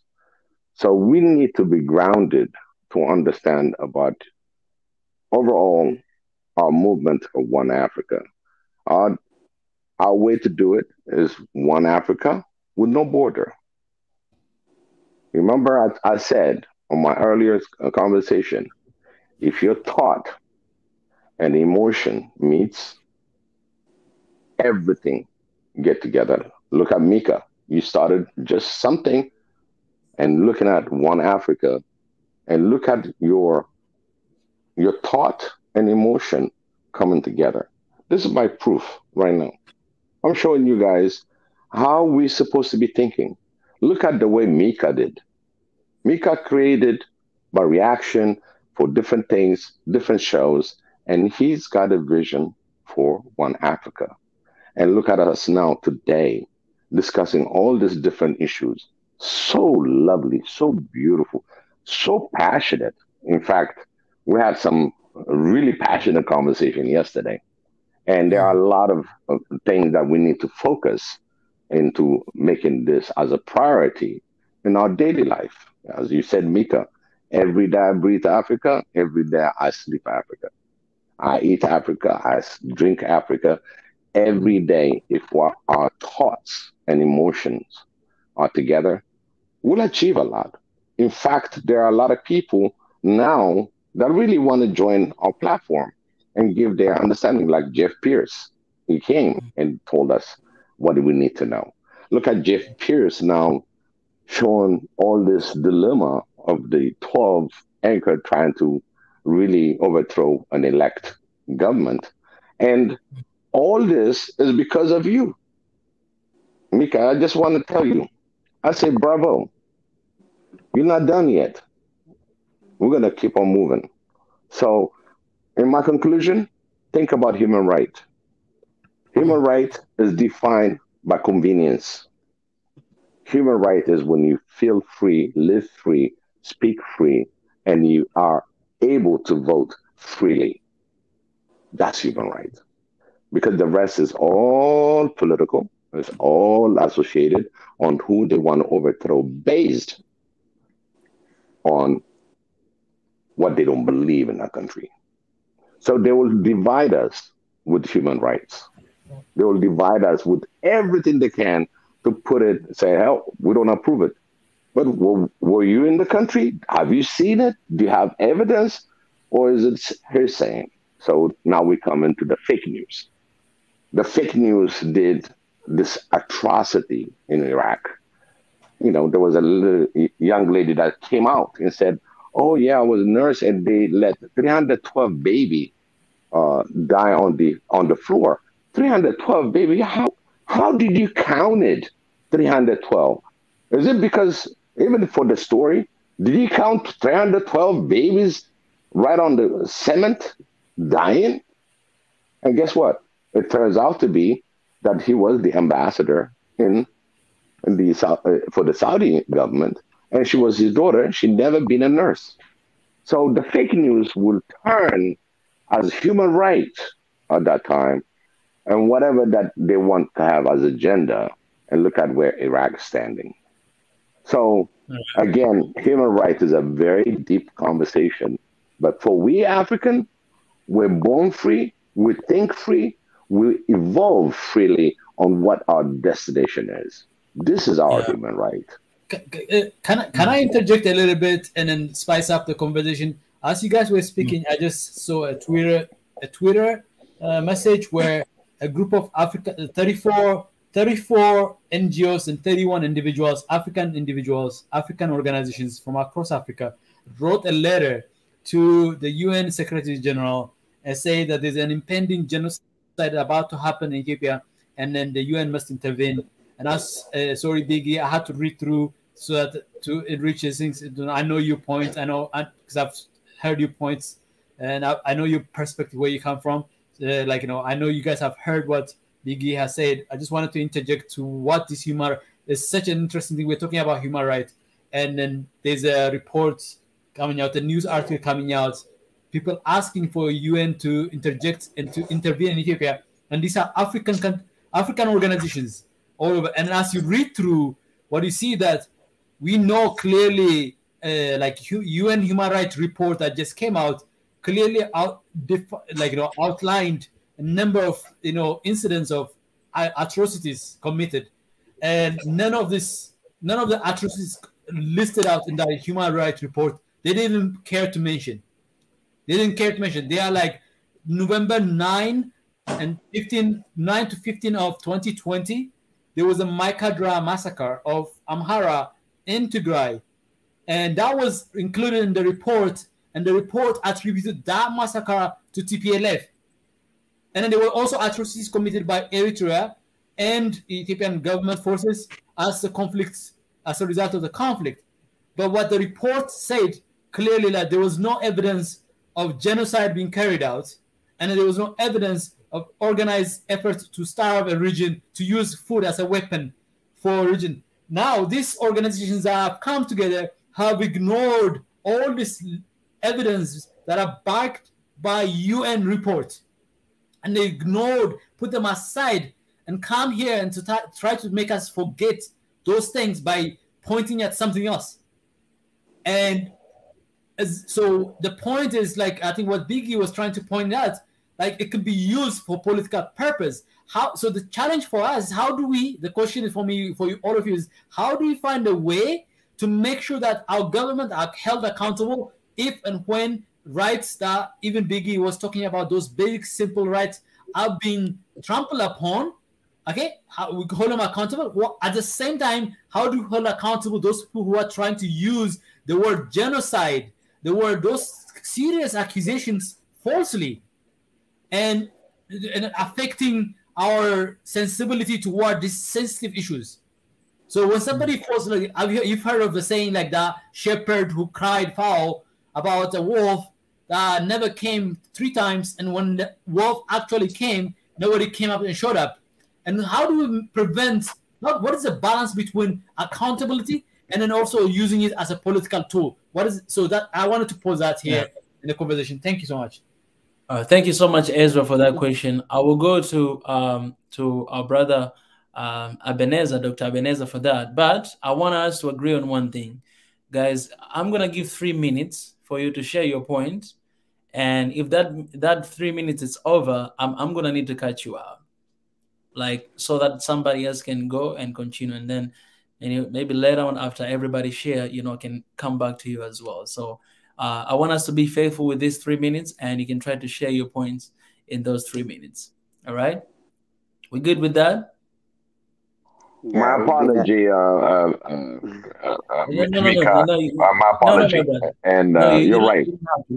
You don't have to. No. You don't have to. No. You don't have to. I'm sorry. You don't have to. But right now, from now, guys. All right, let's go. My brother, you can go. Okay. I would like Ezra to share the Twitter with us on One Africa Forum on the WhatsApp group. It will be interesting to see.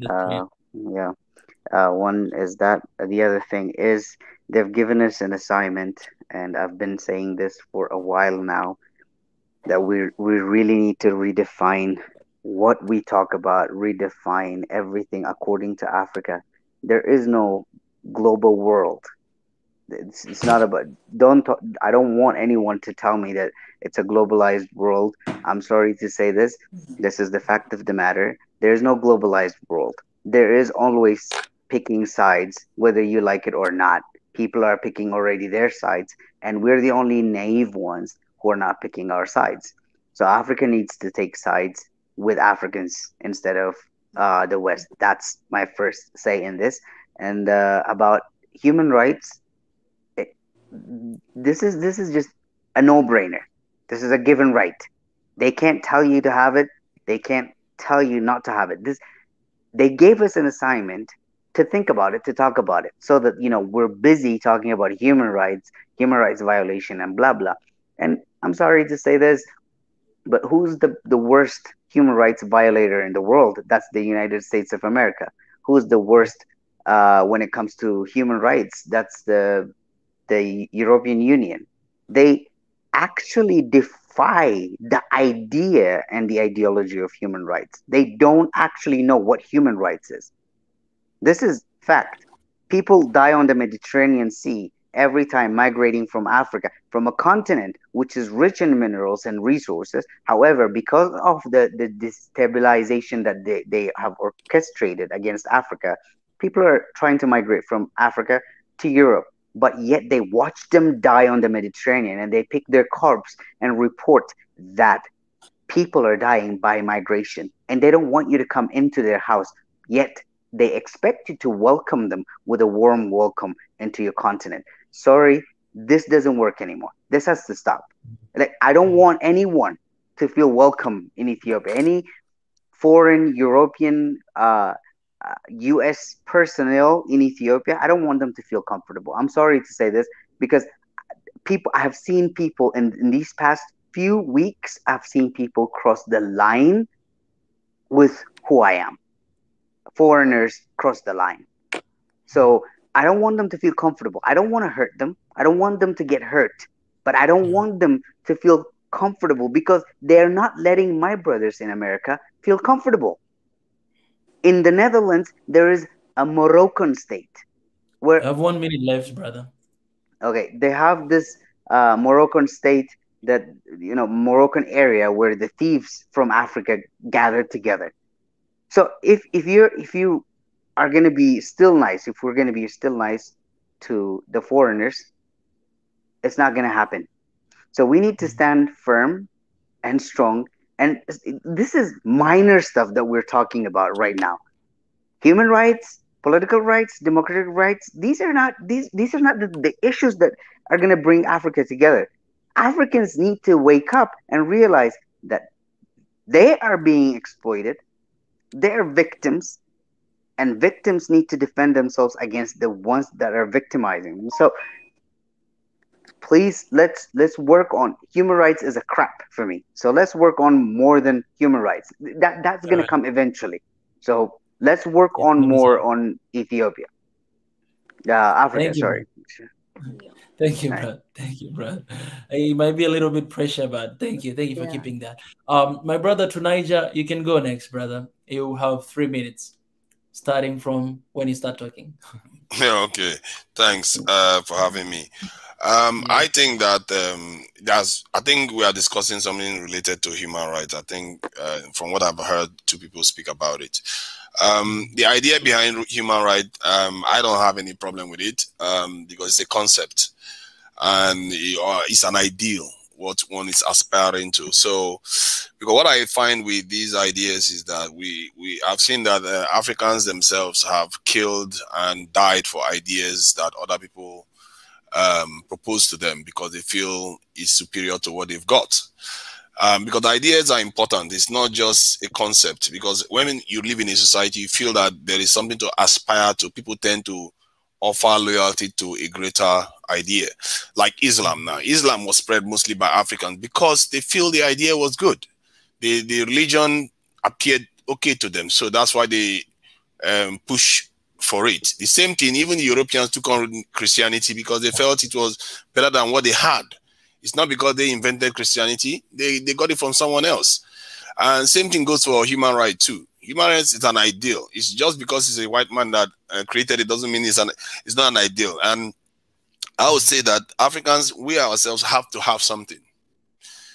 You know, if you want people to listen to you and people to aspire to come under your umbrella, you have to have something to offer. You have to have a message out there that says your way is better than the other person's ways. So, and I think this is a world of ideas, and this is why they do what they do. And today they will tell you that, you know what, let's accept gays because we are the nicer ones. And tomorrow they will change it. Oh, no, you have accepted gays now. Okay, no, we want you to have them marry. Oh, no, it's not married now. Let them have different sexes. Oh, okay, you're okay with that too. I'm shocked. Okay, let's teach it to children at school. They keep moving the goalposts to make themselves look better, and they weaponize it against us. And this is why ideas are important, because there are people that buy into these things. Most people don't care about all these edge discussions that we are having now. People just want to live their lives every day. No, don't worry, I'm very much aware of the time. People just want to live their lives every day. And hence, you have to be aware that these ideas are powerful. And Africans, as a people, we need to have something that sells us too, that people will want to rally around. Thank you. Oh man, you still have some seconds left. It's okay. I don't have to hug it all. I appreciate, brother, for your faithfulness. That's amazing. Should I allow my brother Abdul? Are you available now? Yes, I'm available. Yes, brother. How are you? Go ahead. Yes, I'm good. How are you today? Yes, I'm good. Yes. So I've been listening, and we are also pointing fingers again at these bigger nations that we always perceive to be very powerful and perfect, and that's far from the truth. When you look at all these so-called giants, they are fragmented. They have fragmentation within them. If you look at Russia, you look at China, the US, Europe. Russia is a federation. They have, I believe, 193 ethnic groups. So it's the same thing. You have the Russians there. They might be majority, but you have the Tatar, you have the Ukrainians there, the Chechens, and so many other tribes, ethnic groups in Russia. Same goes for China. You have the Hans, Chinese, who are the majority, and you have, the Mongols, you have the you have the Kazakhs, the Dong. All these groups are there also. So these are the same thing with the U.S. The Hispanic groups are here, the Black Americans are here, the Native Americans are here, and so it's a nation of nations. They're dealing with these same realities we're dealing with in Africa, and that goes for Europe also. But they always look for the common denominator, which is here also in Africa. The common denominator is there. And we need to start utilizing these things. We have to start looking into how we can transition these ideas into reality also on the ground. It's a beautiful thing for all of us to come over here with our frustration. But for me, I want to see something before I, exit out of this world. Let's make something. Let's see some signs of hope. Even if we don't have to be here at the the end of it or the climax of it, but let's at least let's witness some kind of possibilities. It is possible for Africa to really get there. And with this Ezra, he was mentioning about this Twitter that came out with these NGOs. They're all agents. If you look at the list of all these so-called human rights groups that are signing this petition, most often you will find them receiving funding from outside of Africa. What we need really to be respected is self-sufficiency. How can the government cannot listen to people like us or its citizens if it's a beggar? Our governments are beggars. We have to realize these things. They are begging. Ethiopia, they what happened when they started, speaking their truth and listening to their people. Now they have to sanction and take all these things out. Why? So if we don't get ourselves together and be self-sufficient, it's going to always be a problem. Our leaders cannot listen to us if someone else is in control of them. Someone is feeding us from outside. Those people would be always the priority to our leaders, unless they get their acts together. Thank you. Wow, appreciate, brother. Appreciate. That was 2 minutes 48 seconds. Appreciate, man. Can I say something? Can I say something? Yeah, I was actually coming up to you. I'm just gonna say, I'm not gonna add too much. I'm just gonna acknowledge and recognize the depth and substance of the conversation that's happening here. And to me, every step that we take toward the vision that we want is essentially what this is about. We were taking those steps. We airing out the ideas and the notions that we're feeling that we are connected and interconnected in the ideas that we come here. And every one of you are tackling this issue from such a unique and authentic angle. I can't help it feel like we already have arrived in the way, in the notions and the values that we want to espouse on, be it human rights, economy, society, governance, to politics, to the way we create a society that reflects the aspiration, the values, and the history, the experiences of the African people. So I just wanted to acknowledge the incredible thing that's coming here. I appreciate that. That's amazing. That's amazing. I'm gonna go. You see, the good thing about this, I can go around back again, to every single one of you again for another session. I want to give a chance my sister here again if she has anything to say. Okay, Mika. Thank you. But I have a message and within wish, because African aid for me should be within African money and within Africa, because if we are helping each other, no one can come and then they tell you about humanitarian source or something, blah blah. There is nothing, and then we don't have any profit from them. They take from us and they give you the sum of picking with a spoon and then they drop on you. That is the all African problem. Now we are in this situation. That's why my wishes is African could have our own aid within our own money. If we are having our money within our African people, no one can come from Western and then they tell you you have to do this, you have to do this, and then we will afraid from to not stop the aid. Now I don't know, all of African, maybe I think it's my opinion. Maybe they will afraid from stopping their aid from Western. That's the main thing. I think all of tension is coming, and then I don't know if it is our own money and then our own people, and now we are having situation in Ethiopia. There is a lot of famine, I think, because of this time. We don't need Western to give us their aid. For me, it's I don't know. I don't allow them to have their money. Believe me, because they give you and then they told you are poor. We are giving you aid. Yeah. That's why we have to create. For me, it is African. Be strong and then be unite and then be coming together. We have to have our. Can I give context a little bit to the idea that you just spread, and I think everybody else can contribute to that, because you've raised up a very interesting thing here.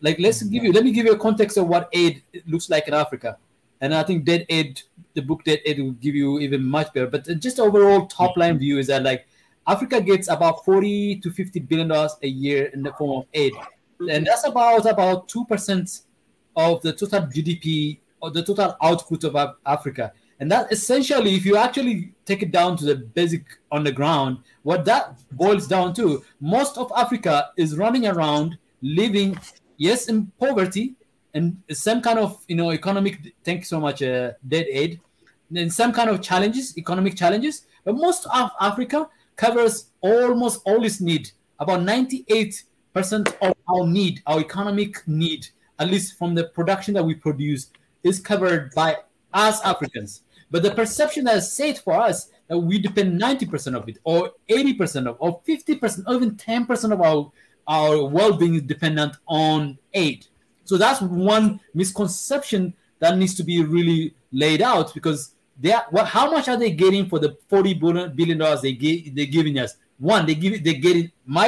I'm positing here. My perspective is that they're giving us $40 billion, but they create the notion and the perception its value is way more than that. Hence, they come and make a claim that without it we cannot depend on, we cannot survive it. But the reality of the fact that most of Africa doesn't have any touch, doesn't reach any of most of the people. Most of the Africans depend on the things they produce, and the challenge for African economies is like, how do we mobilize our resources, our human power resources, in such a way that the $2.3 trillion that we produce is 3 or 4 times bigger than what it is? So that's where the challenge is. So if you want to say, we don't need the $40 billion, the alternative, the substitute to that is the mobilization and remobilization of African resources.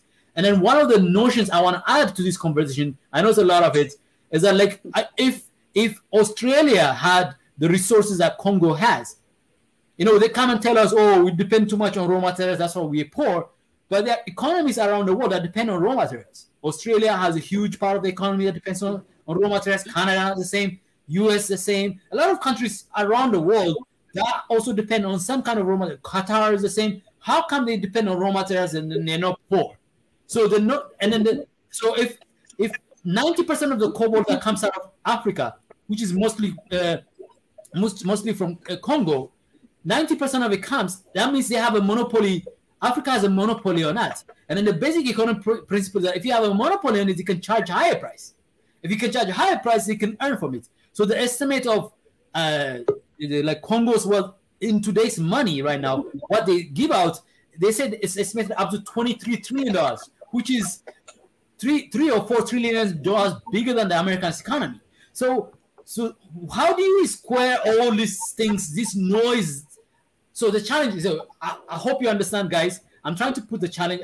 I'm not being coherent. I'm trying to be quick and fast, but in the process, I'm not being coherent. But I'm putting a lot of points out there around aid, money, economy, and then the estimation of real value and how much we're getting for it. What is our bargaining power on the table? How do we capture and regain our bargaining capability? What are the things that we could do today to get to that path?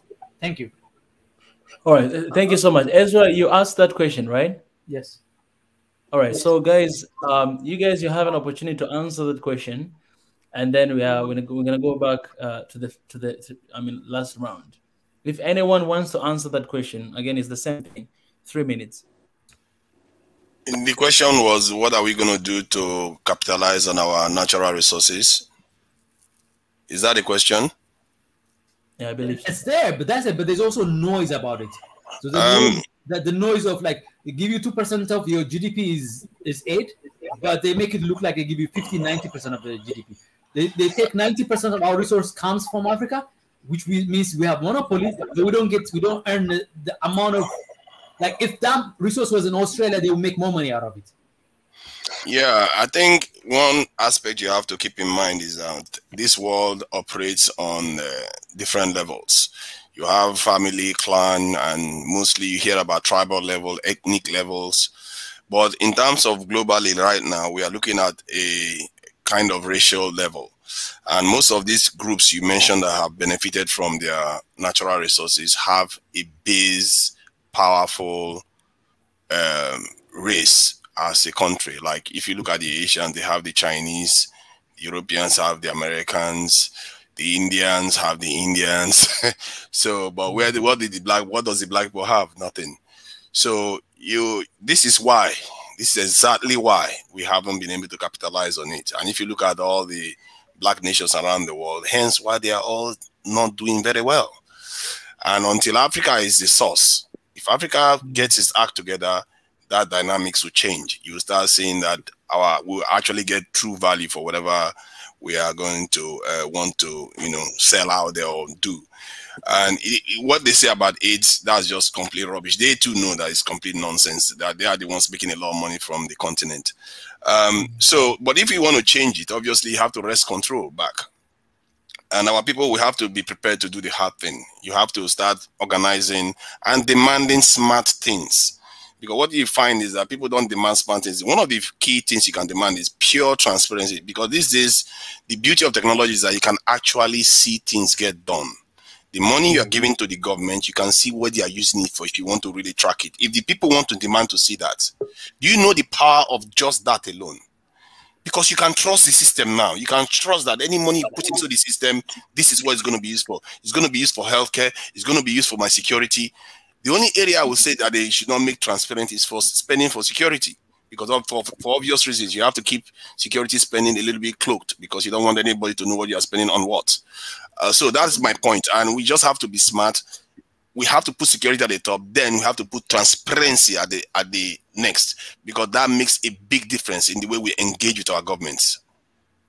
Thanks.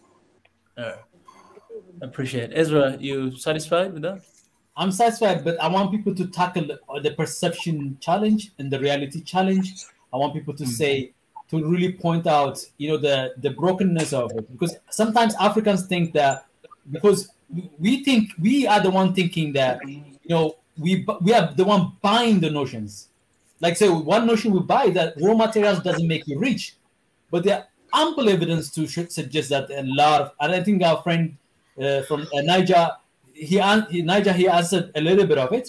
I'm hoping for other people to really tackle this issue so that other Africans can actually have a sense of, and then, okay, if aid money goes out, this is how much we're going to lose, but this is how we can replace it. If I have a resource, if let's say, for example, coffee, and I want people to say, instead of sending raw coffee, let them come and beg us to get our coffee. The only thing we export is our coffee tradition. And that is a coffee tradition. If you want it, take our coffee tradition. If you don't, we don't care about your $500, $1 million. We want to make $4 billion the way Starbucks is making $4 billion, $5 billion. So I want people to really innovate and break through these things as I'm posing them. I know it's a lot to digest, but take an aspect of it and break it for us. Okay. Can I jump in? I got one thing to say. All right.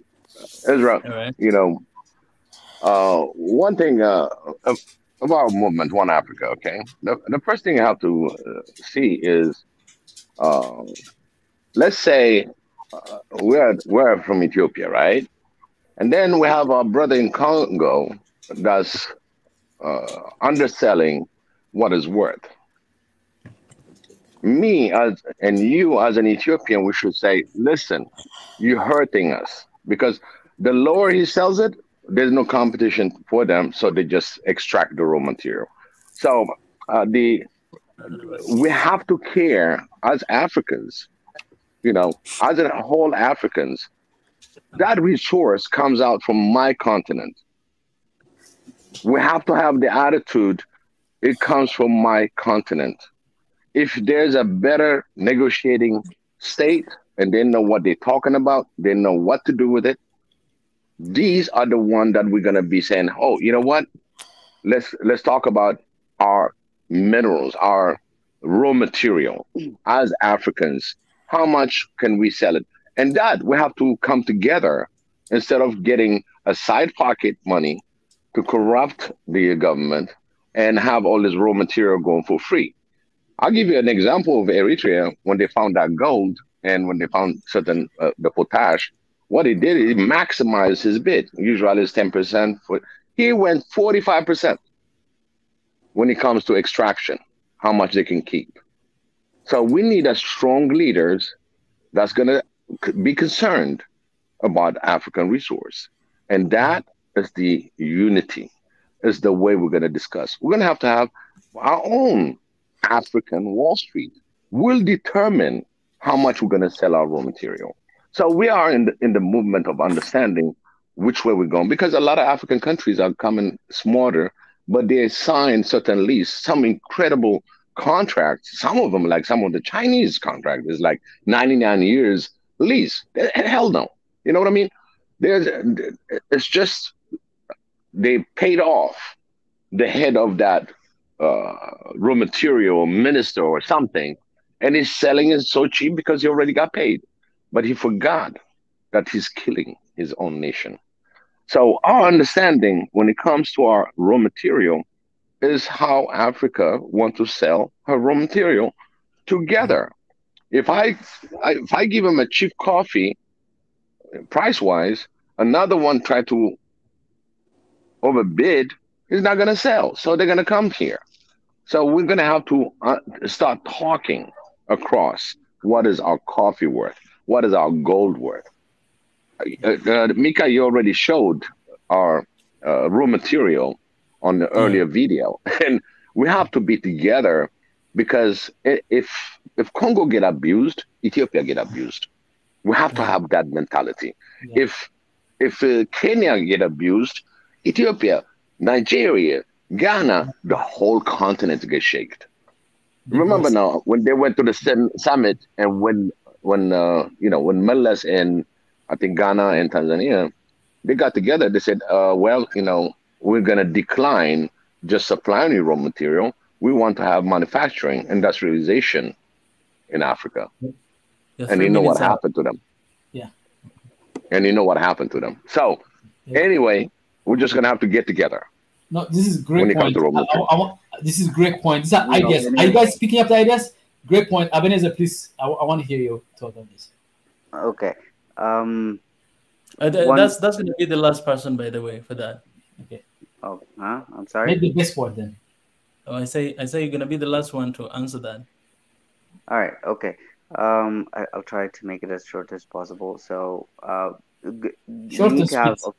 Yeah, short as possible. I'll try to explain in short terms.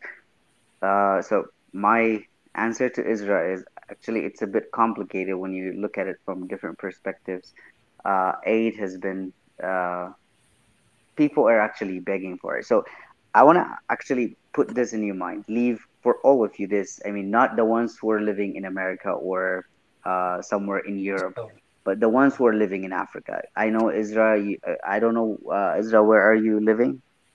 I'm in the US, but I've lived in Ethiopia. Okay, so Big E is also living in the US. You're also living in the US. So let's come back to Africa. And in Africa, we only work 8 hours a day. So 8 hours a day is 44 hours a week calculated, and we have at least 170 something, 169 hours a week, and we're only working 44 hours of that week.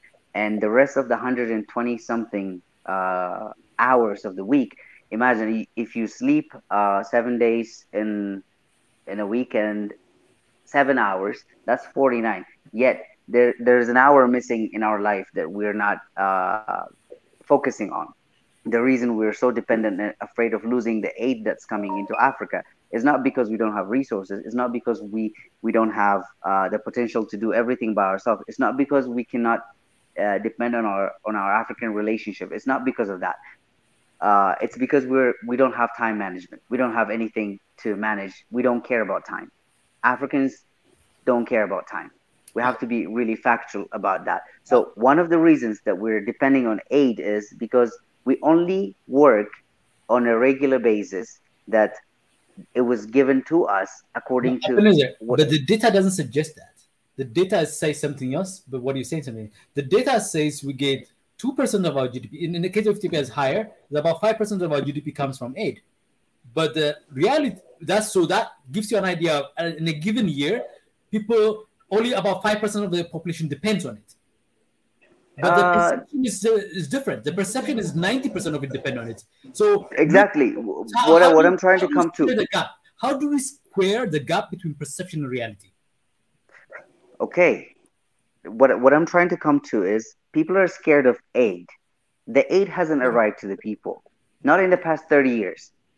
In Ethiopia, aid has never come to the people. It was supposed to be for the people, but even to the 5% of the population of Ethiopia, it didn't arrive. It went to people's pockets. It went to hotels, resorts, people spending it. Employees of for example, I can pick up one simple, Compassion International, right? Yep. Compassion International is a church-based, blah, blah, something that supports these groups like that, people of low-income families, students, blah blah. If I can give you a picture, like there is a Compassion International employee in Ethiopia, the director gets paid more than $1 million a month, but the kids get only a trouser in a year. This is how it's being done. It's feeding, some group of people who are gonna advocate for aid and blah blah. So if the aid stops, we're gonna die out. We're not. This is what I was trying to say yesterday. The aid has to stop. We have to depend on ourselves. That's why I took you to the hour management, time management. Okay, let me take you to a Bible story, and I'll finish with that one. I'll try to finish with that one, and also I'll to a Bible story. Okay, to a Bible story about Jacob and Esau. So when you go to the Bible story of Jacob and Esau, Jacob was blessed with many blessings, but it took him a while to utilize the blessings that he took, because for 7 years he spent another 7 years of his life for one wife, another 7 years for another, then another 7 years for cattle. But when you look at Esau, he had only one blessing. One. That the blessing that he has always surprises me, because when I read the Bible, that's the most fascinating. I don't actually like the blessing of Jacob. I like the blessing of Esau. When you become restless, that's what the Bible says. So when you become restless, you shall break the yoke of your brother from your neck. So we're not restless. We have settled. When you look at the other nations around us, the other continents, they're restless. They're working every single day, every single hour is utilizable. They don't waste their time. One of the reasons that we're depending solely, and the mentality that aid is here, and like in Ethiopia, when people look at white people, they say like, these are the people who are conspiring so that we don't get aid from foreign countries and blah blah. This is the reality. This is how we break it, Isra. I think this is the platform to break it. Aid is not crucial for Ethiopians to survive. Working and utilizing the knowledge that they are gathered from different areas, that's what is actually utilizable. It's a currency that we're actually dropping down and waiting for aid to come to our last time when I talked to you guys, I was in Hararge. When I went to Hararge, I was supporting farmers who have 300 cows in that part of the country, and they still wait. They have an investment potential of at least 450 million Ethiopian birr by themselves, but they still want NGOs to come and help them, buy them laptops, buy them computers, buy them printers. And when I look at them, like, a computer is 12,000 birr. You have a potential to invest 450 million. They have it in their business, but they still are dependent for a laptop from NGO. This is a dependency syndrome that we've developed for a while, because they preach to us without aid, there is no survival for Ethiopians. As long as there is not interdependence between African nations, will depend on the dollar and will depend on the aid that is going to come. And that's how we are going to feel. Thank you, Ebenezer. Right. Excellent point. Thank you. Okay. I appreciate, guys. I have one question that I'm going to ask each one of you, and then I'm going to have a follow-up question that I will ask, and then we're going to be closing the session after that. So the first question that I have is aid bad for Africa or good for Africa? I want to hear your opinion, Jonathan Tigray. What is your opinion about that? All right. I'm not sure if you can hear me. Can you hear me? Yes, I can hear you. All right, man. First of all, thank you for the opportunity. I've been following you, and I love what you're doing. So this is the only way we can bring about the real change, and that's to talk about the things. Mm-hmm. But what I find here in this platform very threatening is we have to be able to use the word "my opinion." We're talking about hundreds and hundreds of millions of people, and we cannot be speaking for them. Well, the only thing we can do for them is we cannot provide them aid. We're talking about all these things, political things, white, black, Europeans, Americans. At the end of the day, the only problem here is those people that need our help, our people, have never had the choice, have never had the opportunity to elect their own leaders, have never had the opportunity to work peacefully and bring about the changes. We're talking about Africans. So poor African is that. Africans built the pyramid. Africans had civilizations for centuries and centuries, thousands of years. This is the truth that we all know. So talking about the past hundreds of years that we have, fallen behind, that does not represent what Black people, Africans, is about. And the maps that we have in Africa today does not represent who we really are to the bottom level. You dig what I mean? Like, the maps were created by colonization at the end of the day. And it has been the root of tribal issues all around Africa, wars and conflicts for the past hundreds of years. So the issue here is we're not the ones to choose how they live their lives and what kind of politics, what kind of, whether they need aid, whether they don't need aid. People, we have to give them, they are as smart as us. Reading a book does not make you educated.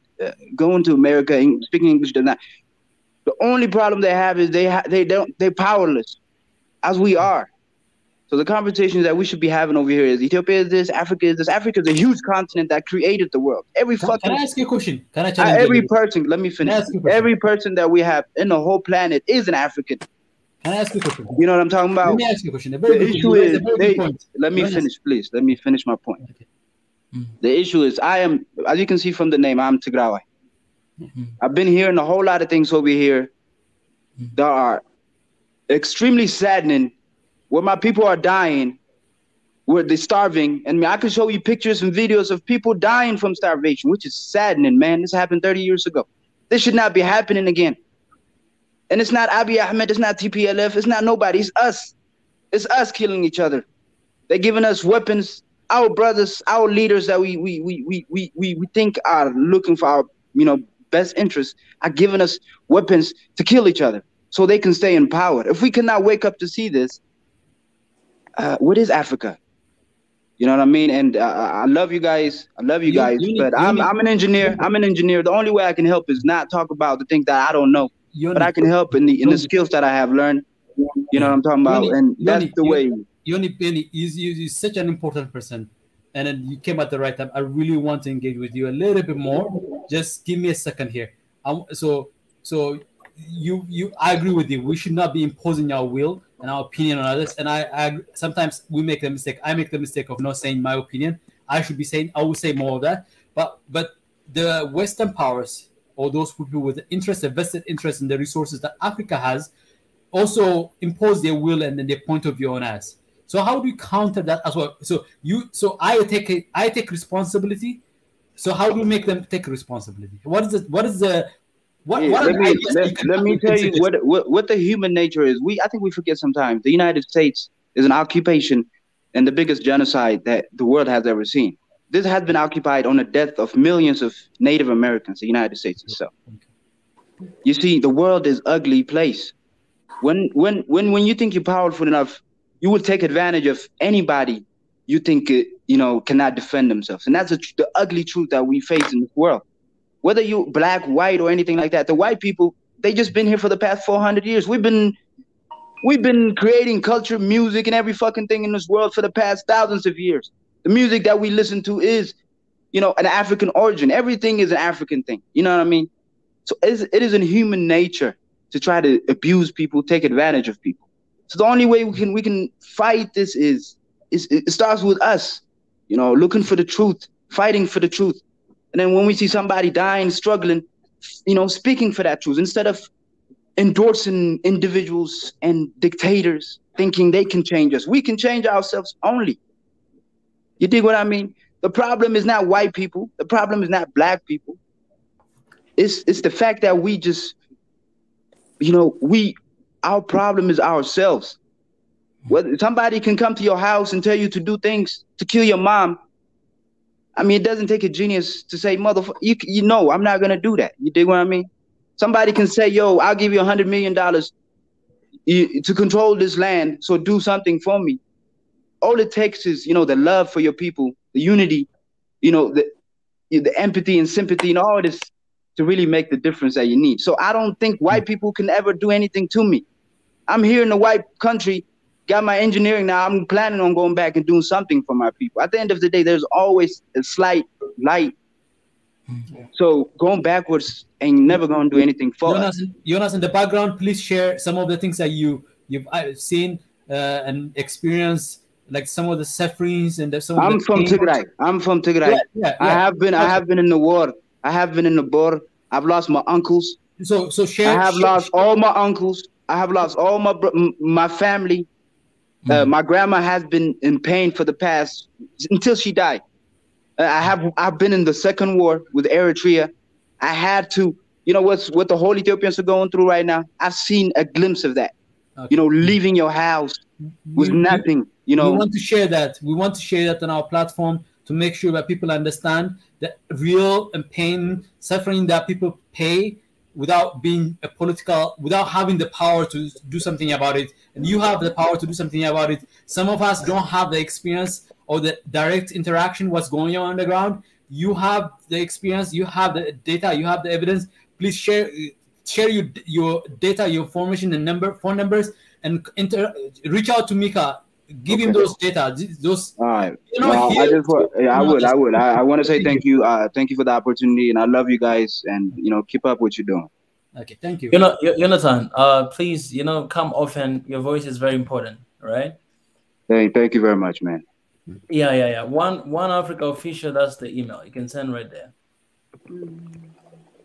Thank you so much. All right. I said I'm gonna ask this question to everybody, and I really appreciate for that. But I want to ask to everybody, and I think it's just a simple answer, and then I'll go to the last question with that. Mwenda Tezi, what do you think? It's loan or aid, bad for Africa or good for Africa? Hey, Mika. Yes, brother. Actually, I think aid is actually very good for Africa. If we are going to be realistic and we put away our egos, definitely aid will be very important. Because if you look at in the context of since the years of independence in the 60s, there were no doctors in Africa. There were barely any teachers. There were no people of expertise. So we have been needing aid for a while. The problem is now that we have a lot of corruption and impunity. As you can see, somebody's actually talked about it right now. Something about what? 3 minutes. 10 minutes. 3 minutes. 3 minutes. Oh, okay. Yeah. Somebody talked about Congo having more resources than Australia. Yet Australia is richer than Congo. That's because it's not because Congo is not making money or something. It's because the people on the top are having a lot of corruption, a lot of impunity. The resources aren't going to do what they're supposed to do. So you find that these economies, we are under what we call state capture. Our countries are under capture with this elite that do not care about the progress of their countries. Honestly, it's to be honest, they don't care about the progress of their countries, because it doesn't take, even the previous speaker, the one from Tigray, he spoke for some sense. It doesn't take rocket science to know that if you do this, you are going to hurt your whole country, but yet you still do it. That's why you know that if I do this, if I take this money, if I take these loans and with bad terms that will probably make me lose an airport or make me increase taxes, it will hurt the economy, but you still do it. So you find that the problem with Africa really lies on the top. There is an elite, and this African elite are really hurting the people on the bottom. That's why you see, even in Ethiopia, you might think that the war is between the Tigrayans, but even from the witnesses of the people who have spoken, it's not even the people on the bottom are suffering. But why are they fighting then? It's because the elite are fighting. They are fighting for power. So the elite do not care. That is really my point. All right. MC, before you close and You know, I'm going to Nati to answer the same question. I'm not closing yet. Can you repeat the question? Aid or loan? Yeah. The same thing. Aid or loan. Good evening, Is it good for gentlemen. Africa or not? Hey, Finally, I'm back. It's good to see you, brother. I've been having troubles with this technology, but anyways, gentlemen, forgive me if I oversimplify this either or question, because we are in either or and we are in both, and automatically we are in it. For example, loan. Imagine most African countries, their export and their import is not balanced.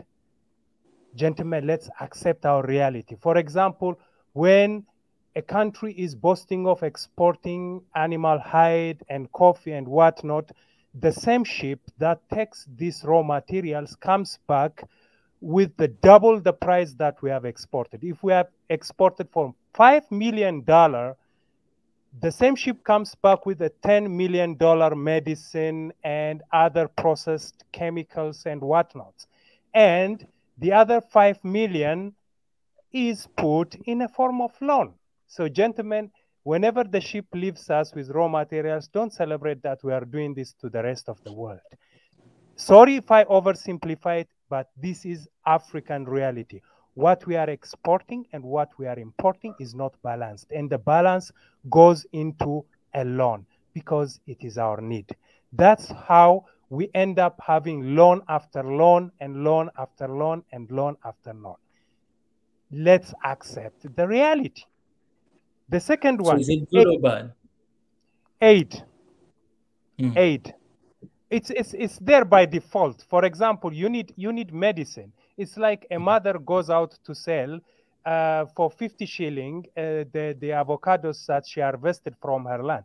But on her way back, she needs medicine to her child, and milk and some salt.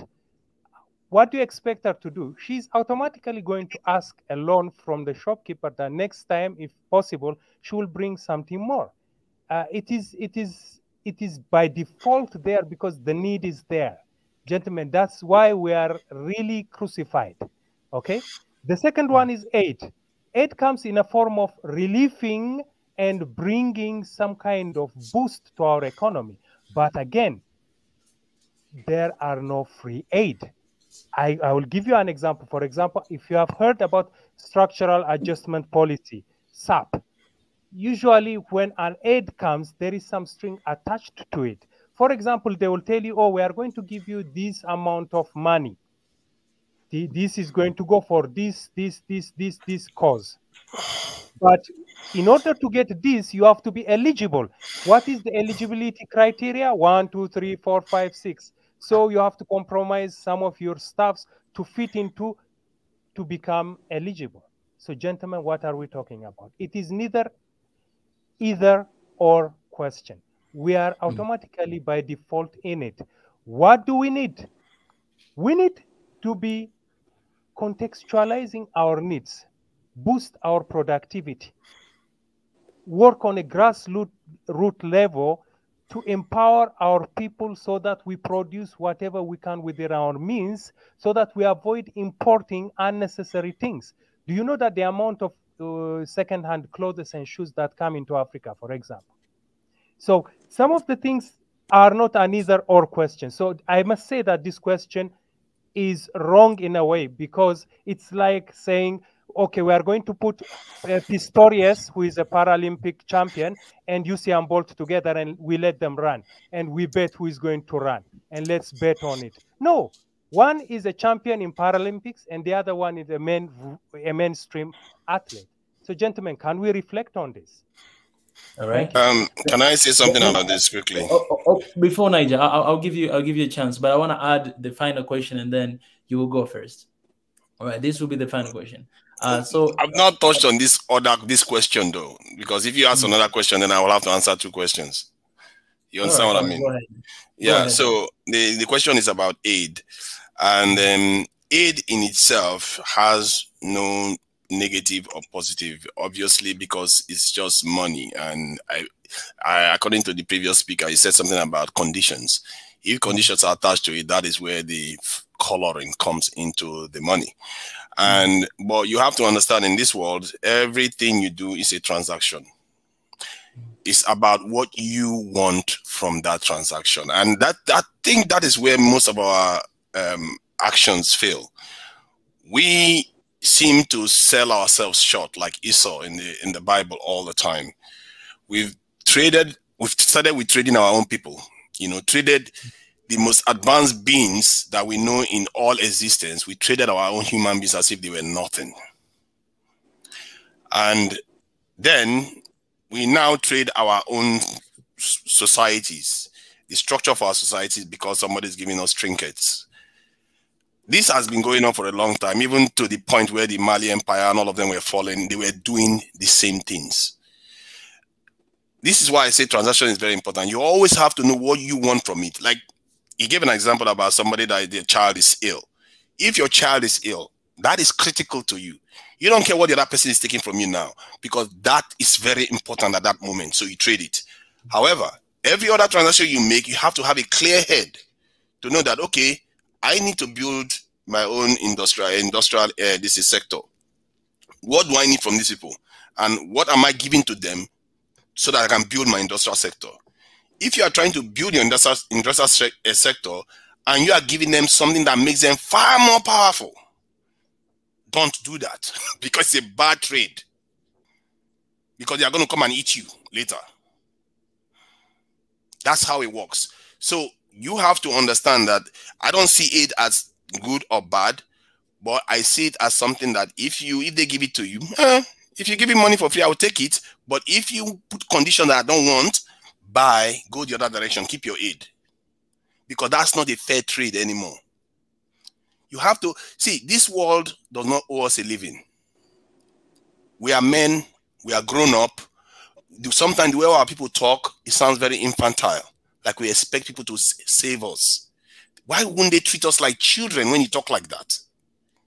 Those people that are doing those things that you expect some other woman's husband to sign a check for you. You hand your wife to them then. Hand your home to them. You've already done it without knowing it. And this is why I talk about this in Esau. There are certain things you don't trade away.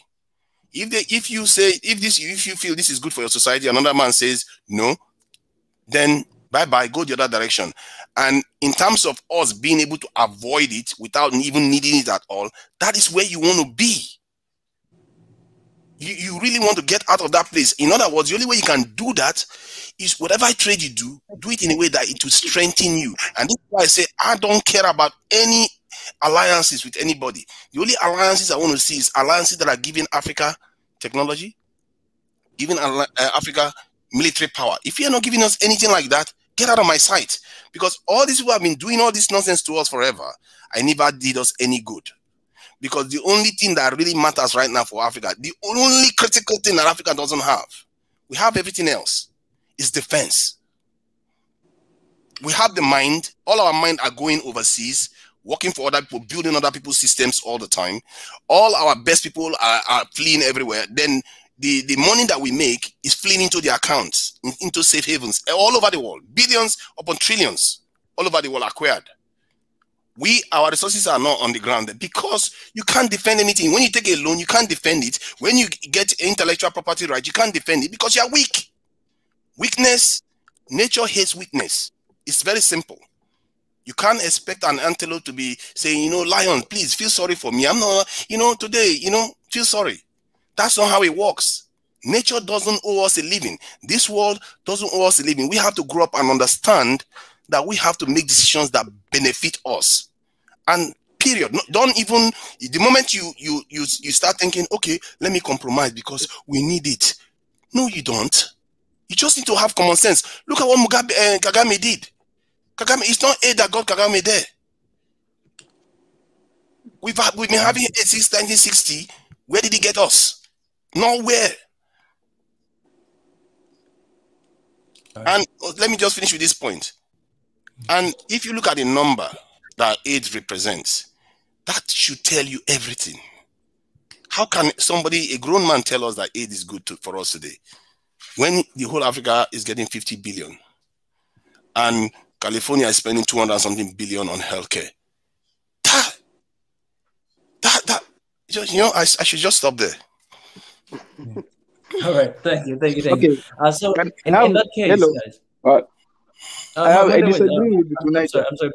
Before that, I'll ask this question first, and as a final, and then I'm gonna give opportunity to Yedna to speak because he hasn't spoken yet, and my sister there, and Ebenezer and Ezra, and then I think we're gonna be closing the session. And the question is this: we all do know, because listening to Nati and Mwenda and my brother right now, we know that these aids and loan that we receive, they always come in a form. They always kind of like have a trap. Like it's not something that is how can I can't find the right word to say, but it's always strings attached. Strings exactly. attached. It always has something. Probably a string to hang you. That's probably exactly. And for some reason, it seems like we never get to see that. Okay, maybe we see, but we always fall under that trap, that like the same trap over and over and over again. So even if AIDS, it seems like it's a good thing, it always turns out to be a bad result in Africa, in our governments, right? It always seems like that. That's why we're having this conversation right now, that it's aid, good or bad, because, feel like, okay, this is like, destabilize Africa, and, we are where we are right now because of that. We are more dependent on aid than anything else. It seems like that. And like, how can we get out of that? Like, how can we be able to recognize or to see this trap and all these things behind the scene that they come with AIDS, and be able to use it on our own advantage and not to be taken advantage of? Because it seems like we're always taken advantage of when it comes to loans and AIDS. We don't need the money. We simply don't need the money. It's 50 billion. Africa has 1.something billion. You mean in a year we can't work out this in $50 each? See, the money is nothing that they are giving us. It's just something that our people have bought into. I don't understand it, how you can buy into something like that. And because of it, Africa is almost as if we are existing in a kind of sub-economic state compared to the rest of the world. And it's a tragedy that some of our people are not seeing this. We are living on scraps. People are giving themselves 20 trillion. You know what it means? That's 1,000 billion 20 times. They are giving themselves 20 trillion in 2 years of loans. And we are here talking about 50 billion in it. It's nothing. We should start seeing that we have been living on scraps. Our economies have been living in a sub-economy. We've never really been free. Our defense is substandard, way substandard. We are not even normal nations. We are not even normal nations. Look at Poland today. Poland is declaring that they want to go and create a 300,000 strong military for themselves. This is a country of 50-something million people. No, what am I saying? 30-something million people want to create 300,000 strong army, while Nigeria of 200 million has just 250. And we have Boko Haram issues and banditry. And still our leaders don't want to create it. What is wrong with us? It's a scandal. Some of our behavior is almost pathological, that you wonder why other people look at us and think, these people, are they even subhuman or something? What? Because this is not normal behavior. We have a low sense of security. The others have a heightened sense of threat. Whenever they sense threat, they go for it. We see threats coming. We see a train coming. We'll lie down on the track. Come and run us over. Have you finished? Let me put myself further so you run me over again. This should stop. We have to start realizing threats when they are coming. We have to be making decisions to benefit us. We have to be saying, okay, other people are doing those things. It's not even that hard. Just copy them. It's not like it's hidden in broad daylight. It's right there for the whole world to see. And our leaders are not even copying them, and our people are not calling them to order. This is the tragedy of the situation. Our people spend more time hating each other because they encourage us to do that. We are not calling our leaders to order, saying, you know what, we need security. We need to have law and order. We can't have crimes. We can't have hatred between ourselves. We need to trade. All this is, we need to be demanding it from our leader. We need to demand that, okay, if we give you money, this is what you're going to do with the money. We need to see how we have mobile app now. We can check everything that you're doing. So this type of stuff is very simple to manage. It's just that our people haven't gotten to that point where they can consciously ask for something coherently. They spend more time arguing among themselves about tribes, because recently they are talking about even Kenya is having, they have some tensions in there. Nigeria has some tensions, and Ethiopia has had. Why are we spending so much time doing this? And I hope this channel is able to disseminate this message that we need to stop taking arms against ourselves. If we have any issue, lock ourselves into a room and talk to death. Nose to nose is better than guns. Because if people know that we will never go to fight against each other, you're dropping with them left and right. if people know that we are not going to go fighting against each other, do you know what that will mean? Money will start flowing into the continent. Investment will start flowing in. One of the biggest fear people have is that, oh, these people, they are going to fall for it and start fighting themselves again. And why would they want to bring billions into the continent? Why would our expats that run overseas come back? I've been in a meeting where they will be talking. People that have worked for years here, they have a lot of money. One of their biggest concern is security when they come to the continent. If they know we are not going to break out fighting each other again, you will see the growth that you're going to see in Africa. All this stuff we are talking about will start healing itself. Thank you. Thank you. That's so helpful. Thank you. I appreciate. I think I got a suggestion here, and I think it's only fair. If we're going to go to talk about this, I think we're not going to have enough time right now. So it's only fair for us to come back again with this specific topic.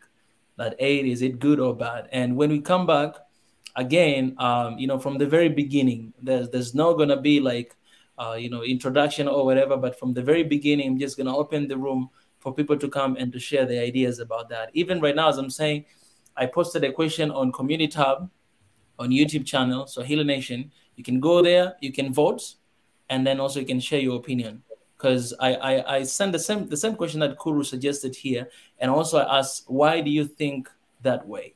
So people, they already decided to vote here, and you can also comment, why do you think that way? And we'll come back to talk about this issue, in detail, because I feel like I'm gonna be just cutting you guys out, and we don't have enough time to talk about this right now. But come back with data. Come back with numbers. Yes. Sorry, Yes. Ezra. I want to. T. Nigel has a really amazing point. I've been listening to him for the third day now. Like, I've been listening to him. T. Nigel has an amazing defense strategy ideas. I'm developing a document on how we're going to work, a call for Africans. I've sent it on Swahili Nation. I want T. Nigel to carry the assignment of having an African defense system, because we can divide our agendas, because I can see him focused on defense strategies, defense systems. It's very crucial. As long as the defense is weak, whatever you do is weak at the same time. So I really want to give him an assignment on working on the defense strategies of Africa. What can Africa do as a defense strategy? I want him to really, T. Nigel, if you're listening to me, I want you to really work on this and research on this. And maybe Mika will give us a platform where we can discuss how a defense strategy will help Africa in the future, like when you're ready to share it with us and discuss about the agenda. Assignment before you go further in this. You know what you should do? We should do this like working session. Like, it could be a Zoom working session where we have the document and together edit, like bring all these players instead of this. This platform is for debating and airing ideas, but in the working document, we can the agenda, the French Revolution style kind of thing. Like we want this, a call to one Africa with on defense, on economy, on aid, on politics, on resolution of conflict, like a call from grassroots effort, and it kind of translate that into that. Can you set up a moment, like give us a shootout and calendar, and invite people to come, and then you can lead the process, and we could just come and then edit stuff, word it up together. An hour and a half, we could just put together a really brilliant set of ideas Good. that could be a proposal for I anybody. will. I will work on that one. That's my assignment. I'll be working on my document so far. I've been working on it. I've been reading a lot, so I'll work on that one, and I will set up the meeting. And if you guys are available on that time, or you'll let me know what time it was going to be available for you guys. So at the end of the session on Swahili Nation, I'm going to give you the time, and we're going to discuss about the time, and then we're going to set up the meeting. In the meantime, thank you, Isra. This actually puts me in what do you call, in the loop. So I'm really happy that you shared that with me. T. Nigel, I want to add something to you. I want you to research this. When Abiy was elected in Ethiopia, everyone supported him, the entire world. They even gave him the Nobel Prize. But I was actually doing my research on that, and I want you, when it comes to defense, so I want you to keep this in mind. When it comes to defense, he signed a defense agreement with Somalia, Djibouti, I think included, and Eritrea. And they South So Sudan.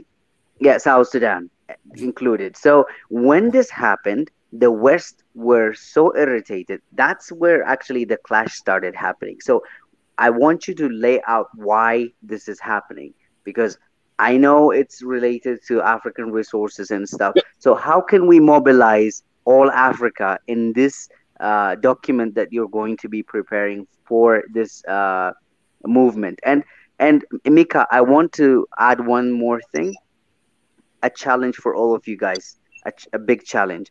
I want us to expand Swahili Nation beyond just a forum, so that I want to challenge all of our members here, so that we can document things and share to Mika, so that he can make reactions to them, interviews, people, important people that you can talk to, lawyers, from legal perspective, and journalists, artists, science people, like everyone who is involved. If we can come up with a plan how we can tackle the problem. I had a brother once say that we needed a network of channels, a network of channels within YouTube as well. I think that's gonna run a network of channels pushing on the same idea all the time, tends to control the way and the narrative people speak about. So we need a network of channels speaking about the same thing, agreeing on the same thing, maybe arguing a little bit, but just sometimes, we need a network of different channels on YouTube, on alternative media down in Africa, down over here, and everywhere else. We need to network better. That's it. Mika, I want you to. This is not just a single platform. That is also an assignment. Yeah. So this is an assignment for Mika. Isra, I want you to work on this too, because I know you have connections, and I know you can mobilize lots of. You have ideas that are just jumping inside you. Because I can see potential here. I can see huge potential where we can actually.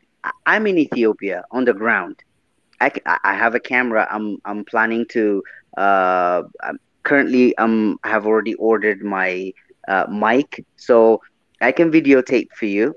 So some topics that you want to be videotaped, some challenges that you want to be videotaped. My first challenge when I started my Telegram channel is to ask people to help one kid on the street to have a shoe shine box, and give him something so that he can start up with that. So like this kind of thing we can do. This is a movement, Now when I communicate this with you guys, you're going to talk about this. Yes. I'm going to talk about this. So we're connected. No one can disconnect this channel. It keeps growing and centralizing here in Swahili Nation. We can have different branch outs, because the movement is stuck with us now. Like I'm not saying this is not growing, but people are listening and everyone is watching now. It's increasing every day, that the number of people that are observing this channel are increasing in number. I love that. But we need, like Isra said, let's end our friend here with a red thing on the screen. I don't know your name. I'm sorry. you picked up a really nice idea, network of networks and networks and networks interconnected. You're right. It's an idea I heard from the last panel I was listening to.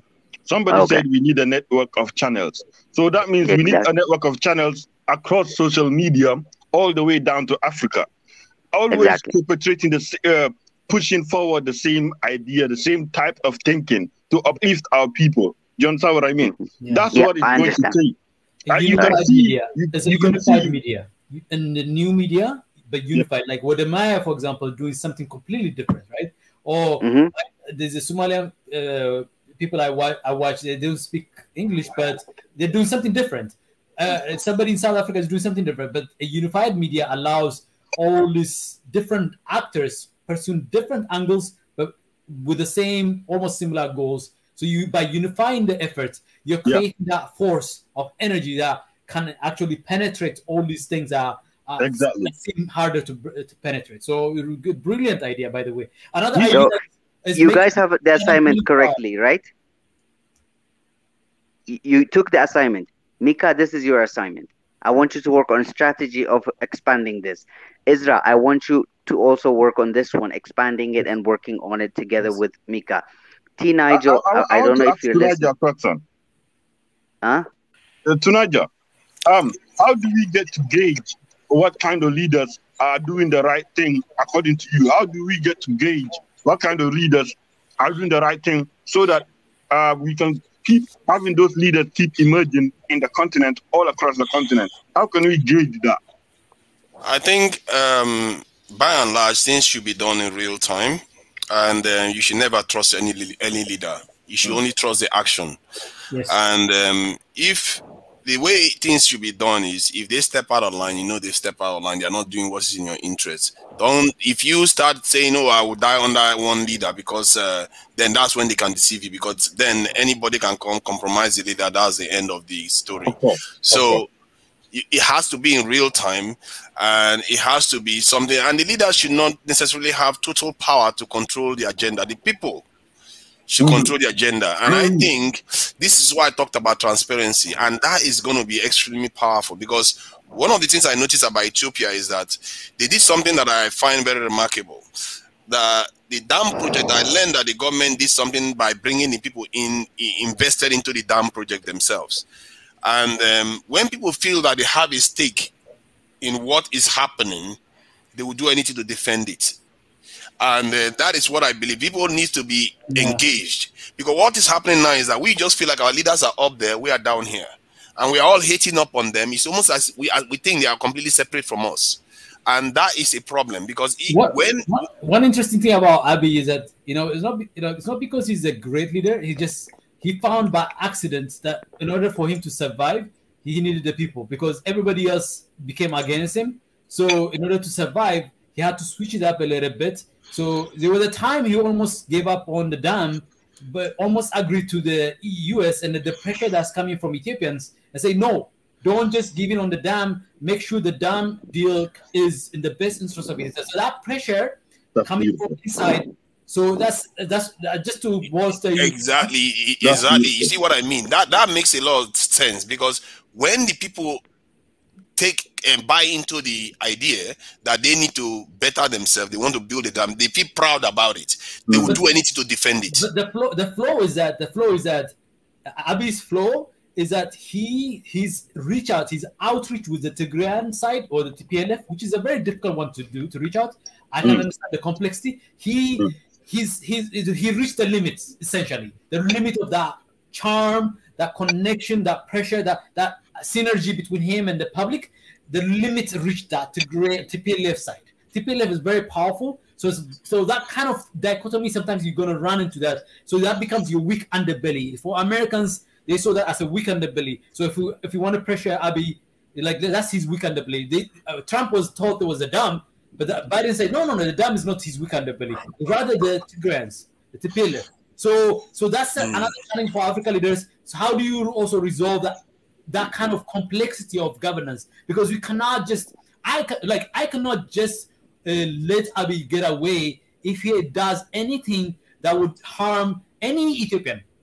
If he did that, I don't have any evidence so far, but I'm always on the watch out to make sure that he doesn't go too far. I think the new paradigm should be that all the squabbles we have, you can have your squabbles, don't take arms against your people. Yes. And this is what I decided. I was against what the TPLF did, because they took over a military base and killed people there and refused to surrender the base back to Ethiopia. So that is the issue that I have, because it may look like I'm taking sides. It's not about sides. I don't care about sides. I care about the bigger context. Yes. We are fighting ourselves again. Have we not had enough of that? What grown man decided that that was a good idea at this time? Go ahead. Go ahead. No. In Europe. No, I'm sorry. Madar, I'm sorry. Guys, we can have this conversation another time, because I feel like let me finish one thing. We're getting out of topic and we're not going to be able to finish this. We're going to finish. I just want to say one thing. I sat in Europe and watched the alternative right. The Brexiters, the Stormfront people. I sat and watched them and say, how do these people cooperate on how to operate all around Europe and America and Latin America, all around the world? How do they know exactly what they need to do? And I watched them. Even one of my friends, white friends, told me, Silvino, look at this haircut I did. They know exactly all the way down to how to recognize each other through a haircut. You understand? Yeah. Look at this haircut. I say, Silvino, what do you think about this? I say, if I see that, I feel like I want to fight you. You understand? And he said, and he laughed, because he knew that that's the haircut of the alternative. How do the alternative right in Europe, America, and all around the world cooperate? They didn't meet each other that much. All they did was just perpetrated a movement through online media to get Trump elected in America, and they have Boris Johnson in the UK. Can we do the same thing to push forward Pan-Africanism? It's not as hard as we think, actually, because changing minds, we have the tools now to do them. We have the mass media, like what this gentleman is hosting here, and we also have the ability, if we have the resources, to propagate mass communication to our people out there. Most of our people have phones in their hands. All you have to give them is what Modemaya has been giving them. If people feel proud about whom they are, they will not take nonsense from anybody else. If you look at all the nations that have broken out of the control of the Western people, these are people that they feel so proud of themselves that they are willing to commit millions of debts, to inflict debts on themselves to get out of the control of other people. Look at what the North Koreans often said. They said they are willing to chew grass than to listen to Americans. That is how determined they are, that they build their own capital as a fortress. Most of all their buildings have bunkers in them. These are people that are not taking prisoners at all. So this is, our approach is like, somehow we expect that things should just work out. That is so scary. When I look at what is going on in the world, it's really scary the way Africans behave sometimes. We are so complacent, it's deadly. And we should never be that way. All you have to do is look at what other people are doing. It's not rocket science. Just watch them. And you see, so we should be more paranoid than they are. We have all these resources. We have so much to protect. And yet they are the paranoid ones. North Korea, that is a wasteland. Hey guys. Okay, like, so let's get back to except we don't want the rail to just go off rail a little bit. So we got to get back to like some kind of center here, some focus, and then let Nati and let Biggie, let Africa. These are people that also have so much stuff in them. I have grown partly in West Africa, so I have an idea of how that West African sensibility of that strength and force. So, but in Eastern Africa, it's slightly mellow and chilled sometimes, but there's still forceful ideas that come. Now, let's give them some time, a moment to really share their ideas, please. Real quick, this is Biggie. I mean, we have, I was counting the days. Today we are day 23. And today, I guess, even though we're all doing different things, different projects in the name of One Africa, but I think today is the first day that we're going to actually move into actions. All these networking getting all these ideas and being able to discuss on a platform and document that. This is power for our platform, for our listeners, to our subscribers, people that comes in. This is the day one of being in action. So those of you who's got the assignment today, please participate. Let me get involved. Anything that he may need, I'll be helping. Today is an action day. Thank you. Day 23. Remember that. Day 23 on this platform, we came with all kind of discussions, and now it's actions. One thing that I want to see is a voting panel somewhere that we can put together, and we're going to revise every single African leaders that we have and put them to a vote. We put them to a vote because I don't know somebody in Tanzania and Ghana. Well, I got Tanzania now, but I don't know anybody else that's going to be Nigeria or maybe in Togo. Let's see and revise them all. And our platform right here can put a vote. And the one that's scoring low, that's the one that we're going to review. And that's when we're going to start our One Africa. That leadership, why is it failing? So this is day one to progress of One Africa. Thank you. Okay. I've had a lot of. So let me just say this one last thing. I think regarding this plan of actions forward, because most of the time, people that know me know that I've been engaging with people in the diaspora, people in the Americas, the Caribbean, in most of these discussions, because I believe that strategically they are very important because of their proximity to power.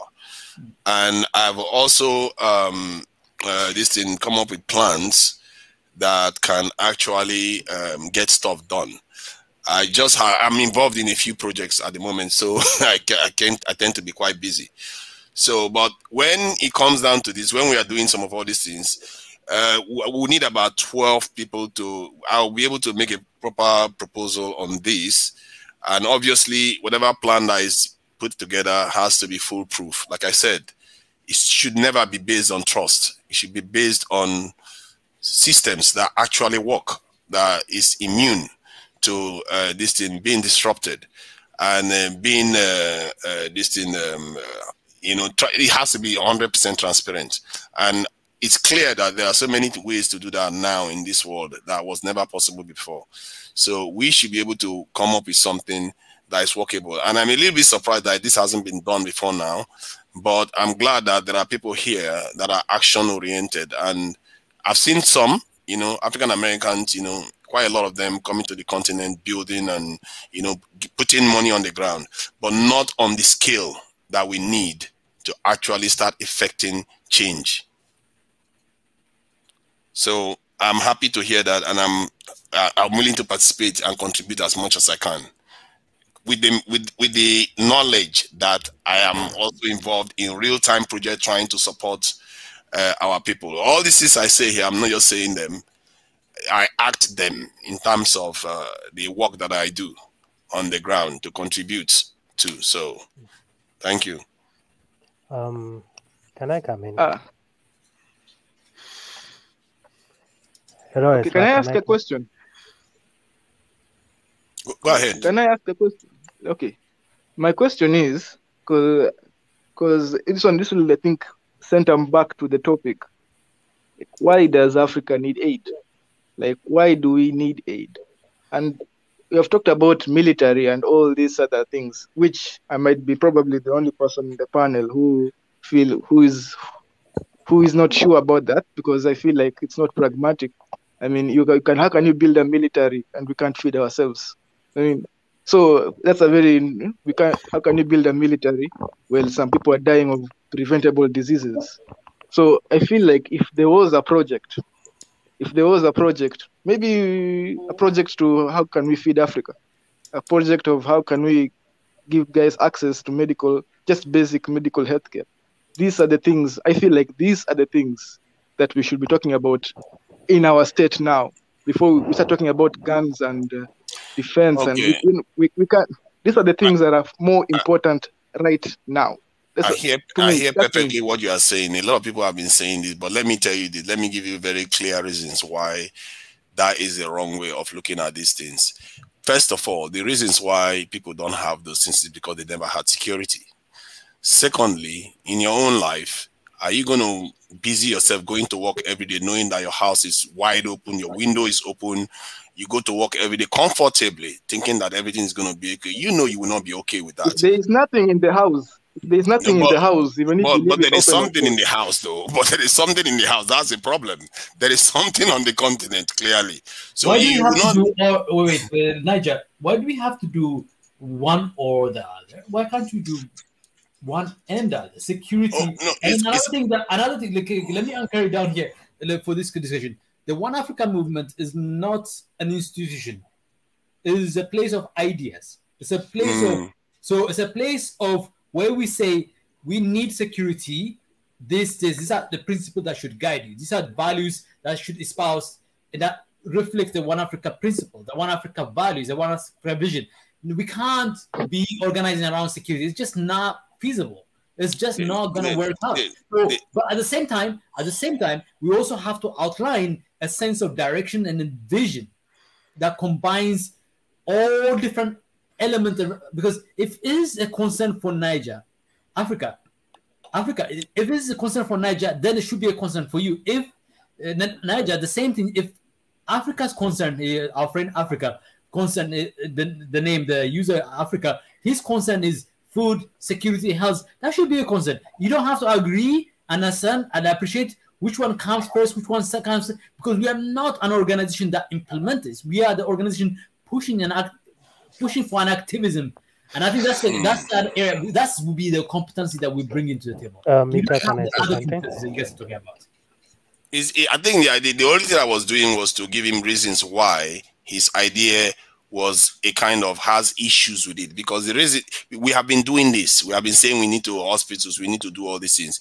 You can't build when there is no foundation to build on. Okay, can I, Niger? Let's get Nathaniel come in, and I think Africa made a very powerful point, and I think a lot of people would agree with him, and I think Niger has made very powerful points. A lot of people would agree with him, but I think the person who can help us reconcile all these divergence, like goes about building bridges, instead of destroying the different points here. It's about building bridges. So how do we connect? How do we reconcile these competing interests? What is the reconciliation? Where is the reconciliation? Where is the center? Where is the core? I think you are mistaking my point. I'm not saying that his idea is wrong. You said that we could do both. It's about priority. You can say, okay, 60% or 40% is for education and all that, but the critical aspect, you can't compromise it, is security. Oh, okay, guys. I want Nathaniel. Ezra. Let's take all of you take this as an assignment. We have taken this and we have kicked out already MC, and I can see him staring at the screen, and like the chairman is here, so like we need to work on the schedule. But one thing I want to leave to you guys is take the Eisenhower quadrant and urgent, important, urgent. So divide them into this, and let's work on a proposal on an action, like, okay, health, military, industrialization, agriculture. Which one fits where? Can Ghana achieve industrialization? Can Ethiopia achieve industrialization? Can Kenya achieve? Or can Ethiopia still stay in agriculture and Kenya can go into industrialization? If we can come up with a kind of idea like that, then we'll understand. I know. But I want Nathaniel to come in and really anchor us down. I know I got you. And then we will have ample opportunity, but I know Mika is like, he feels like he's lost control of the audience, and I'm supposed to be his sidekick here.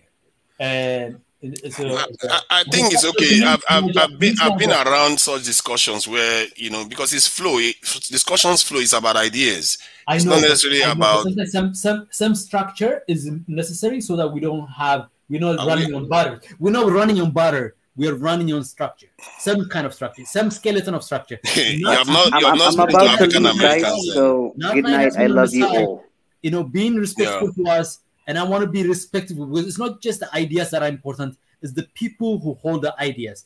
So I want to make sure Nathaniel is he represents a very core and important component of what we do here, and he's gentle and nice, but he has substantive and powerful ideas, and he's a person who represents that. He needs to be given the opportunity to say the things that need to be said so that we all can have a way of connecting with each other. Okay, that's the ideas and the people that carry the ideas as important. Nati, please take over. Can you hear me? The people that carry the ideas, I don't get what you are saying. This is not personality. I'm not here to talk about personalities. If we are talking about personality, this is what got Africa to where we are today. See, if you make things about you, then you are missing the point. No. This is not about us. No, it's both of them. There's no one or the other. You are an idea and a person at the same time. It's not disjointed. It's not disjointed. It's emerging from somebody. I know I'm somebody. But you have to realize that when you're talking about stuff, you have to make it impersonal. It's not about you. It's about something greater than you. So that is what I'm talking about. And from where? From the person. So before we make it about the idea, we have to recognize the person. And as we recognize the person, and then we become about an idea. So I get a person who wants to be recognized. Who wants to be see, I don't care about being recognized. See, let me tell you something. I think that's my point. When people care too much about these things, we don't have to care about things that make people fail. Egos.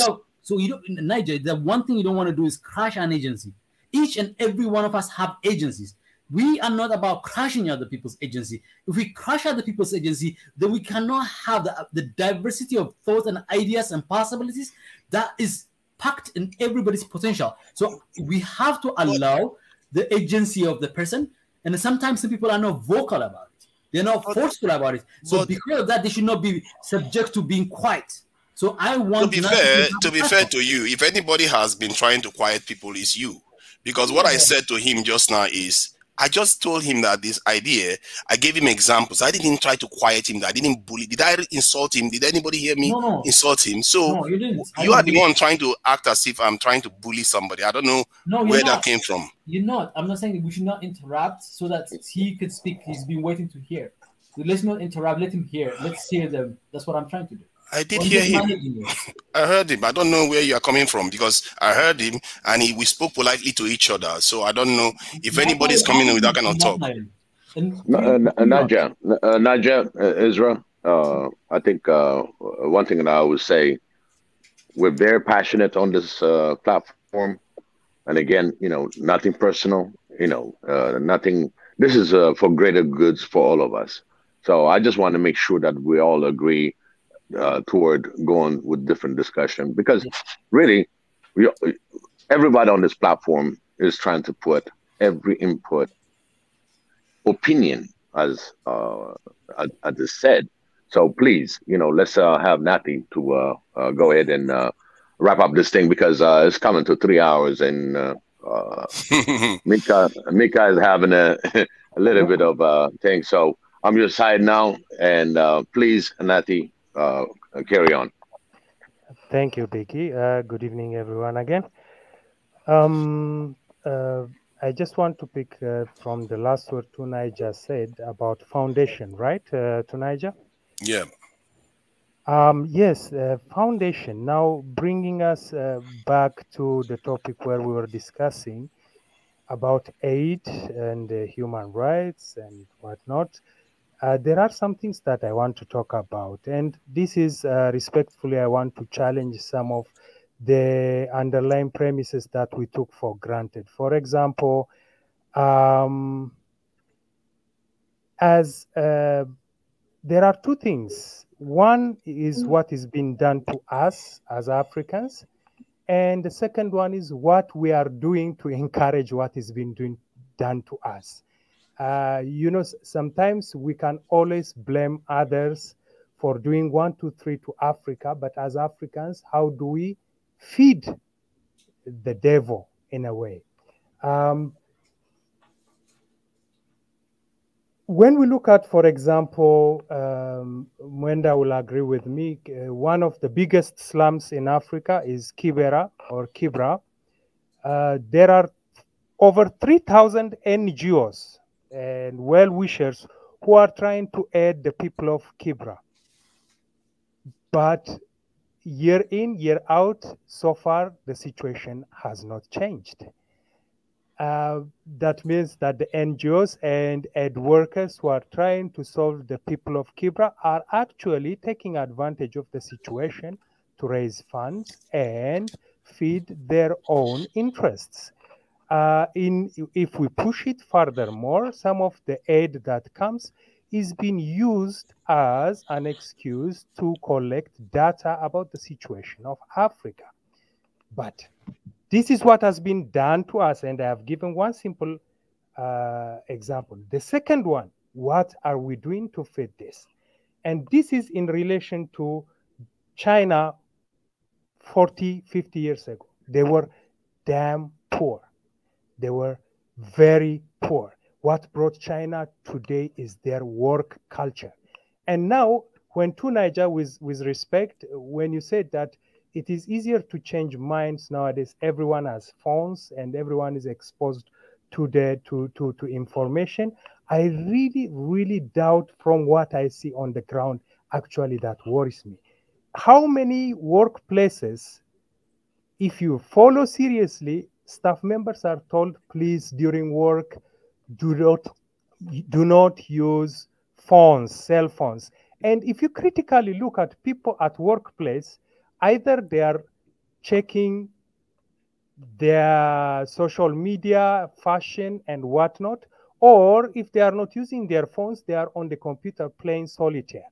And out of the 8-hour work hour allocation, how many of us Africans do our job properly that will contribute to the collective growth of our country? It is very, very worrying. Actually, if we talk of phones nowadays, actually the way we are using the platform that has been given to us is wrongly. And that worries me. So our work culture, the Chinese are able to come out of their poverty in 40, 50 years tremendously because of their work culture. So a generation of Africans must die in their work etiquette to allow our children and grandchildren to go to the next level. I want to give one good example. One of you guys talked about the GERD Dam. It was proposed during the time of Haile Selassie, and Haile Selassie knew that he did not have the money for it. And he said that the generation of Ethiopians to come will build it from their own pockets. And indeed, today, every Ethiopian from their salary, from whatnot, have contributed to build it. Collective effort to reach where this dam has come. But still, if I give you another worrying thing when it comes to work culture is the Chinese, the way they view us, to the point that they were willing to take care of their projects in Africa by bringing in prisoners from all the way to China to work, is because our work culture is so low. They brought us a spade. We were leaning on it and talking the whole day after 2 scoops of sand. They cut the spade. We turned it into a stool and we sit on it and talk. So we don't have any problem in talking about matters or discussing about it or writing it. But if we don't have a generation of Africans who are not ready to die at their workplace for 8 hours a day, we cannot contribute to the bigger picture. The second one automatically comes in collective effort. Everyone works hard for himself here in Africa.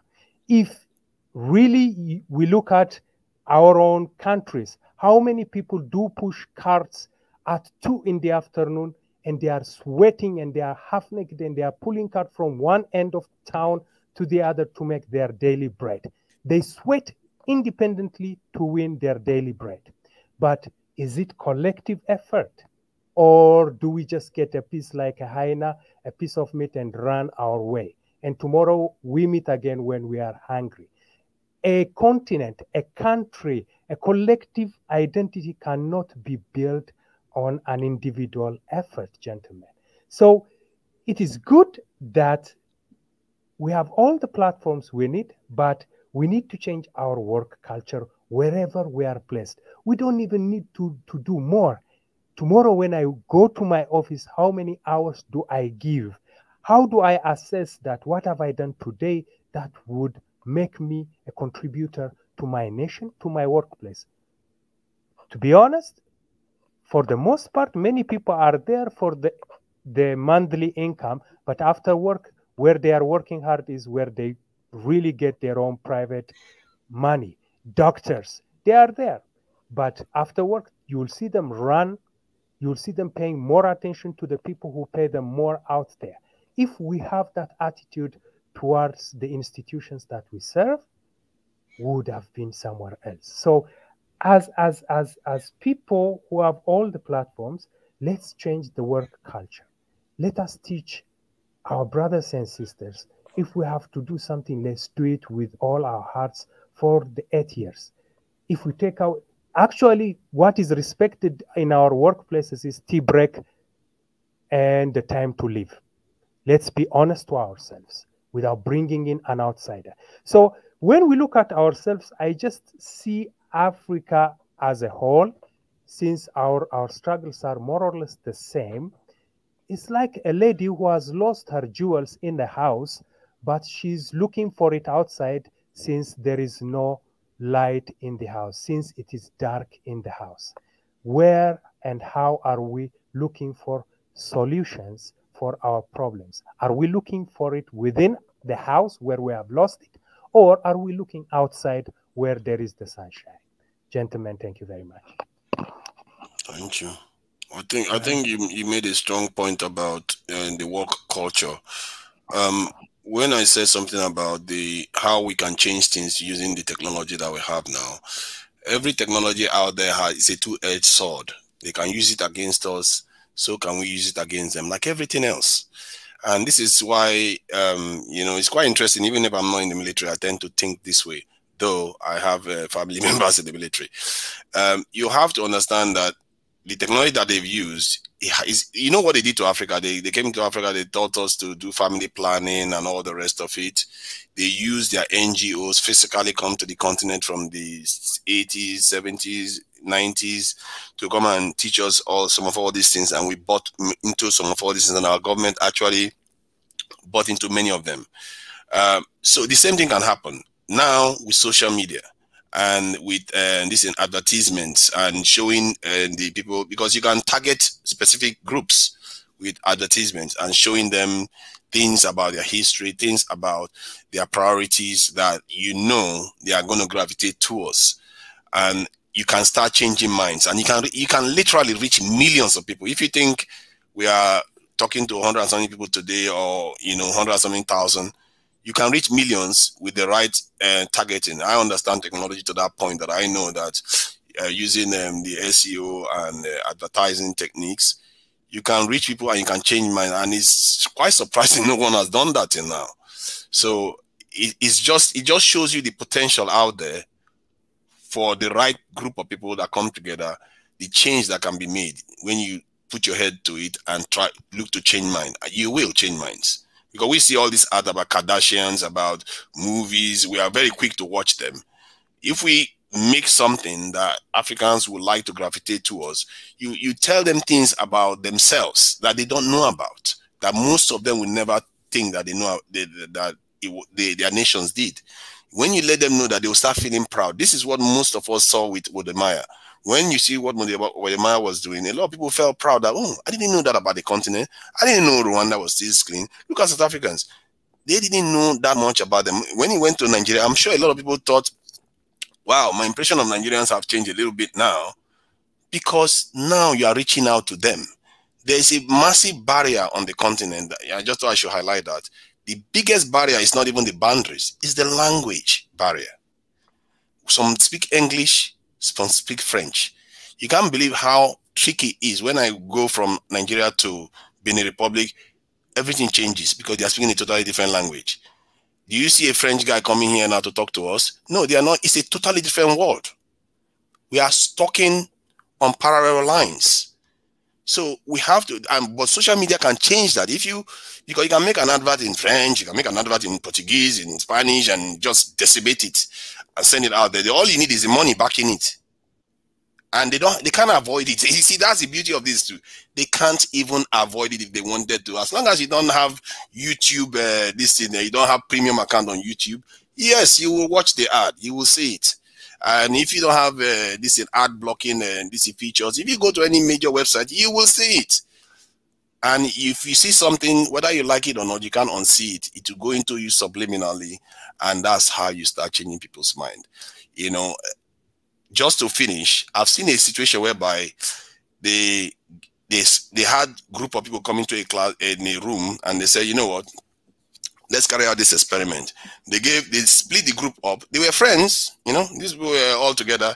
They split the group up, and they gave one group a sheet of paper to read, and they gave a second group a sheet of paper to read. The same sheet of paper, the same paragraph is in both sheets of paper. The only thing that was different is that one of the sheets contained I, my. The other one contains we, our. They just changed the pronouns. Just two, you know, pronouns, one for plurals and the other one for individual.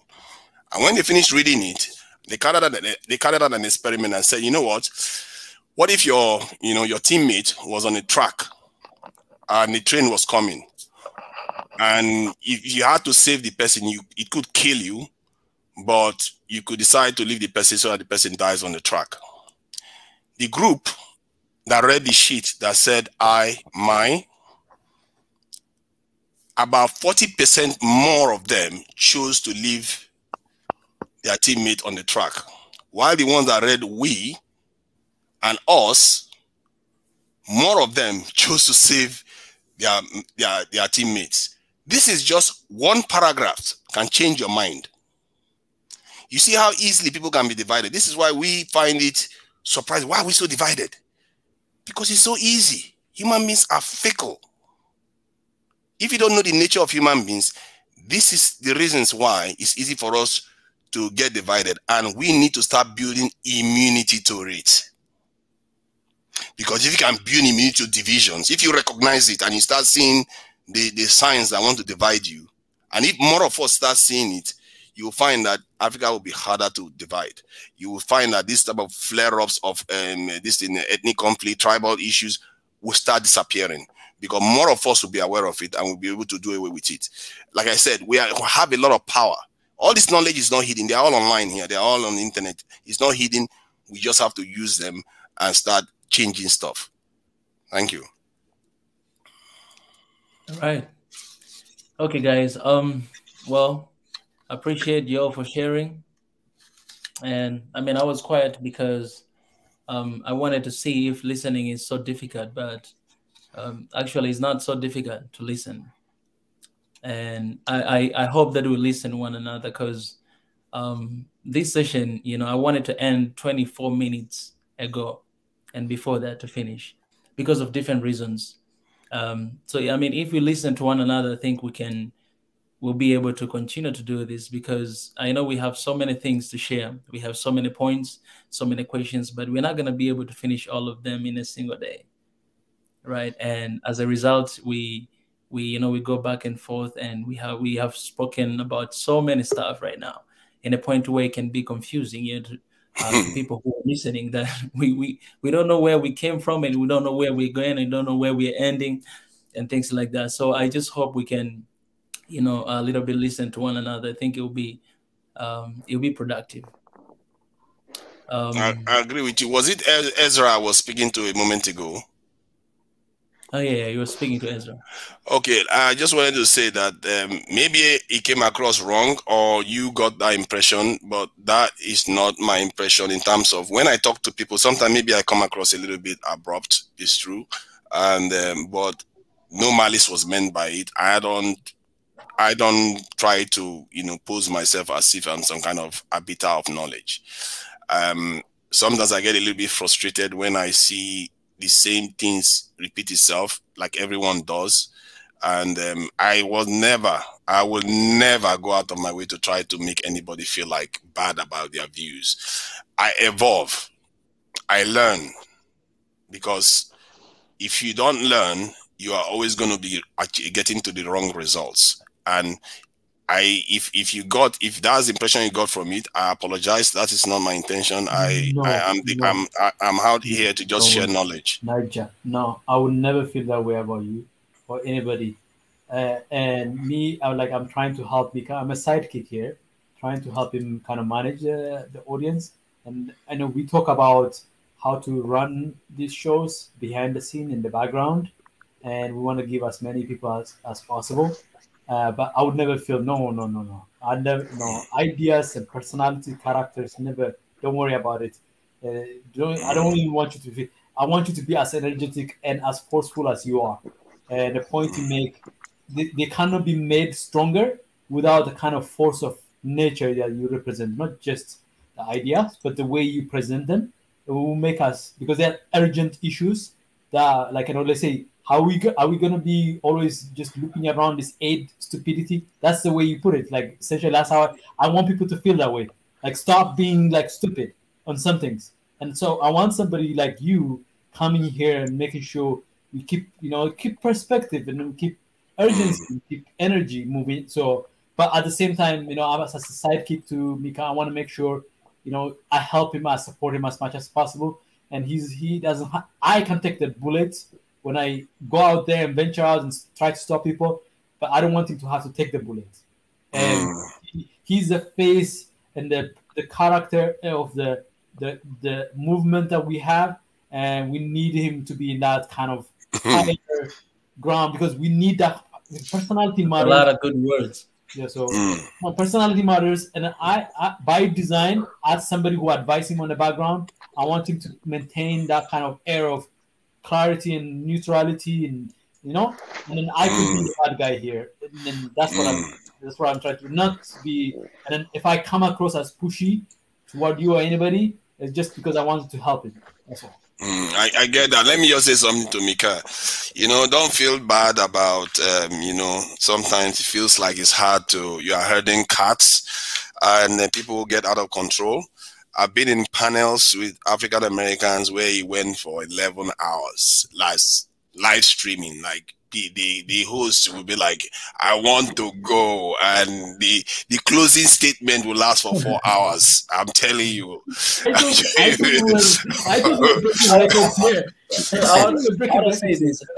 to say this. Today is a little bit different because I travel for 8 hours road trip with my family from another city to another city. I slept for only 2 hours yesterday. So I wanted to kind of end this area so that I may have time to regain my energy for another day. That's why I've been trying to keep up with the time, and you see things have been rushing. That was the reason.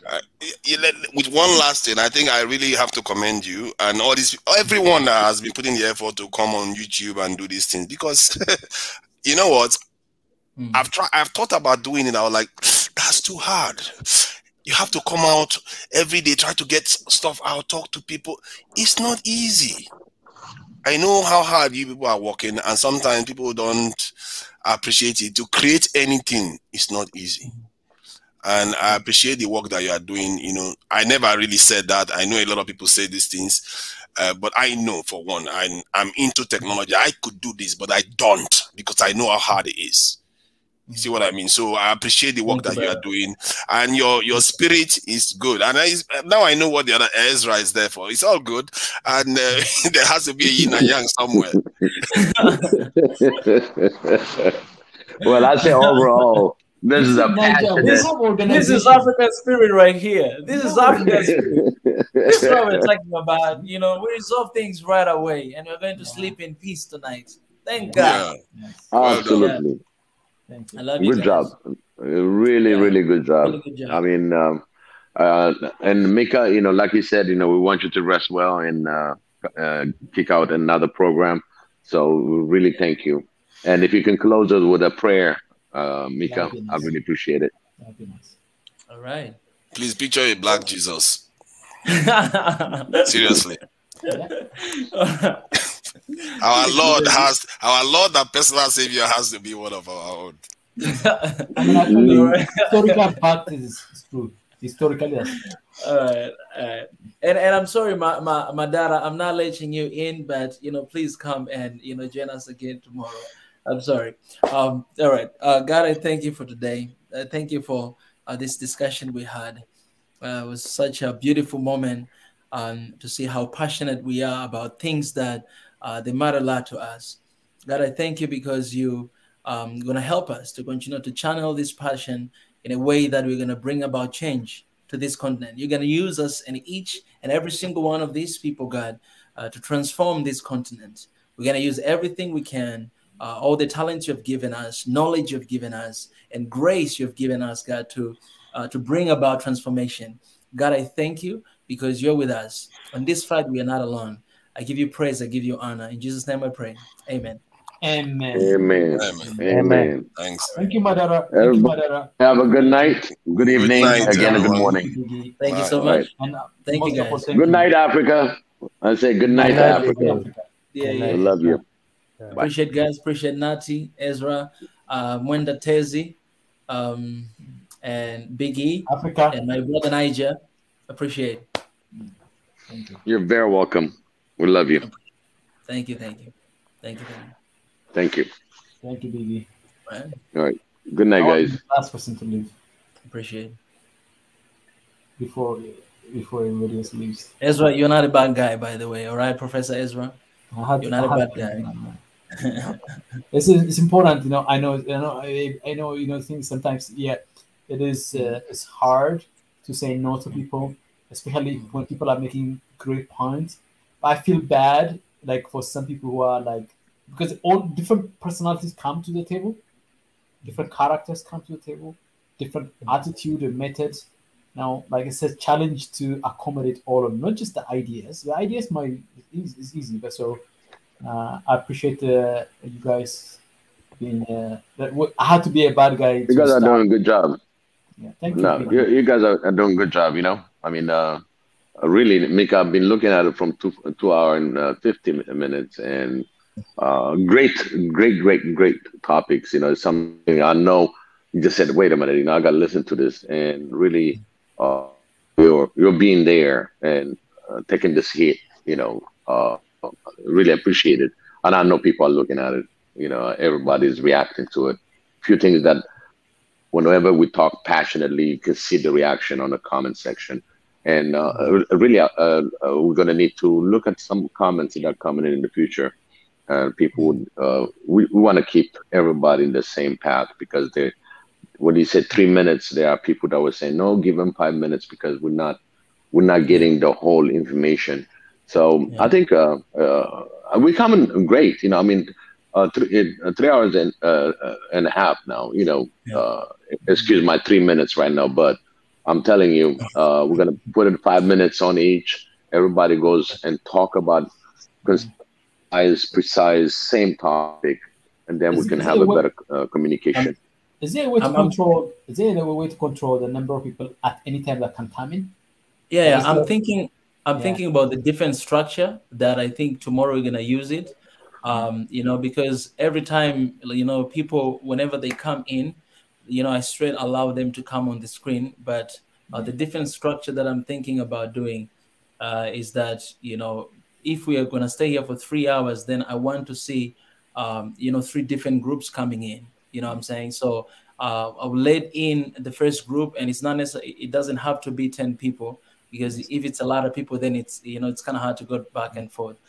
So those few people that will be here on the screen, that will share within that, particular amount of time, and then they will leave, and then another group of people will come, will share, and then they will leave, and then another group of people will come, will share, and then we'll close the session.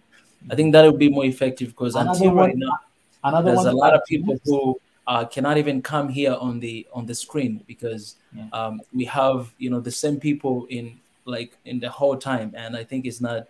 What about this? What about this, Mika? To add to that, so you could say, so you have 2 hours or 3 hours to break it into 30-minute parts. So the first 30 minutes, we'll be talking about let's say, on current issues. So we have current issues, political issues, crisis, news, articles that are coming up. So we're going to cover that. And you can come in and comment on those. And 30 minutes up, you let people go out. And then the next session comes and you say, come in. This one we're talking about aid, human rights, and or a topic from the news from the first 30 minutes. One of them that stands out is we're going to be discussing this in the next 30 minutes. If you have something to say, get ready to come in. We'll let people that are talking about the news now go back, and then we'll open it to everybody else. We could do structure like this, like a combination of like topic management, time management, and then of course using the tool of how many people at any time. Does it have to be 10 or 5, like the way you suggest? Can we even that? I'm just spitballing ideas here, right here. That is good. That is a good idea. But the only thing is, sometimes we don't have a structure of those topics or the way that you mentioned. Sometimes, like the conversation that we had today, like we started talk about this, and then we are going, like, as we continue to discuss about it, we just move to another direction. For instance, we started talk about human rights today, but that's not what I started talk with. So we started talking about something, and then we went to human rights, and then we went to AIDS, and then we were finishing about this. So sometimes if it happens like that, very spontaneously, then I think we should be also. And spontaneity is good too. Right? Yeah. I love freedom, and I think that was really beautiful. To see how we can build from one stage to another, and another stage as well. Yeah. So sometimes another thing, this topic we can do like that, but sometimes if we are like this spontaneously, then we should be able to. Yeah. Mika and Israel, make sure that today is day 1 of work. Oh yeah. This is our 23 days, and now everybody got assignment. Can we do this? Can we do this quickly? Like, I had this idea. Like, like people like come up with 20-page proposals, 30-page proposals, 100-page proposals, but they're very hard to. They're good to work on because it makes you feel good, but they're not actionable. So I was suggesting in the chat, why don't you just first work on like the principles of One Africa? What is One Africa? What principles? A declaration of principles. What do you think? 1, 2. This is principle 1. This is principle 2. This is. Yeah, I saw that. From those principles emerges a set of kind of directions. I saw that. I completely agree with that. But before that, as I said, I think I'm going to share with you guys the document of One Africa, so that we may understand, like the basic and how it came to pass, and then. Dr. Ebenezer, I think you're asking Dr. Ebenezer. Then I think after understanding that, then we can go to this, next stage. And I'll be sharing very soon. Actually, the reason I suggested principles is under the assumption that you have vision statements. Yeah, exactly. And the One Africa document, you have vision and mission statement. Principles are you do, like when I used to run organization, I'm sure Big Wee can help me with this. Like the discussing principles, like is the before you jump into actual actions. You have a kind of set of parameters that you're going to work on. So you know what I mean? Like it allows, it protects you. Like this is like it guides your action. So like vision is more like where you're going to head.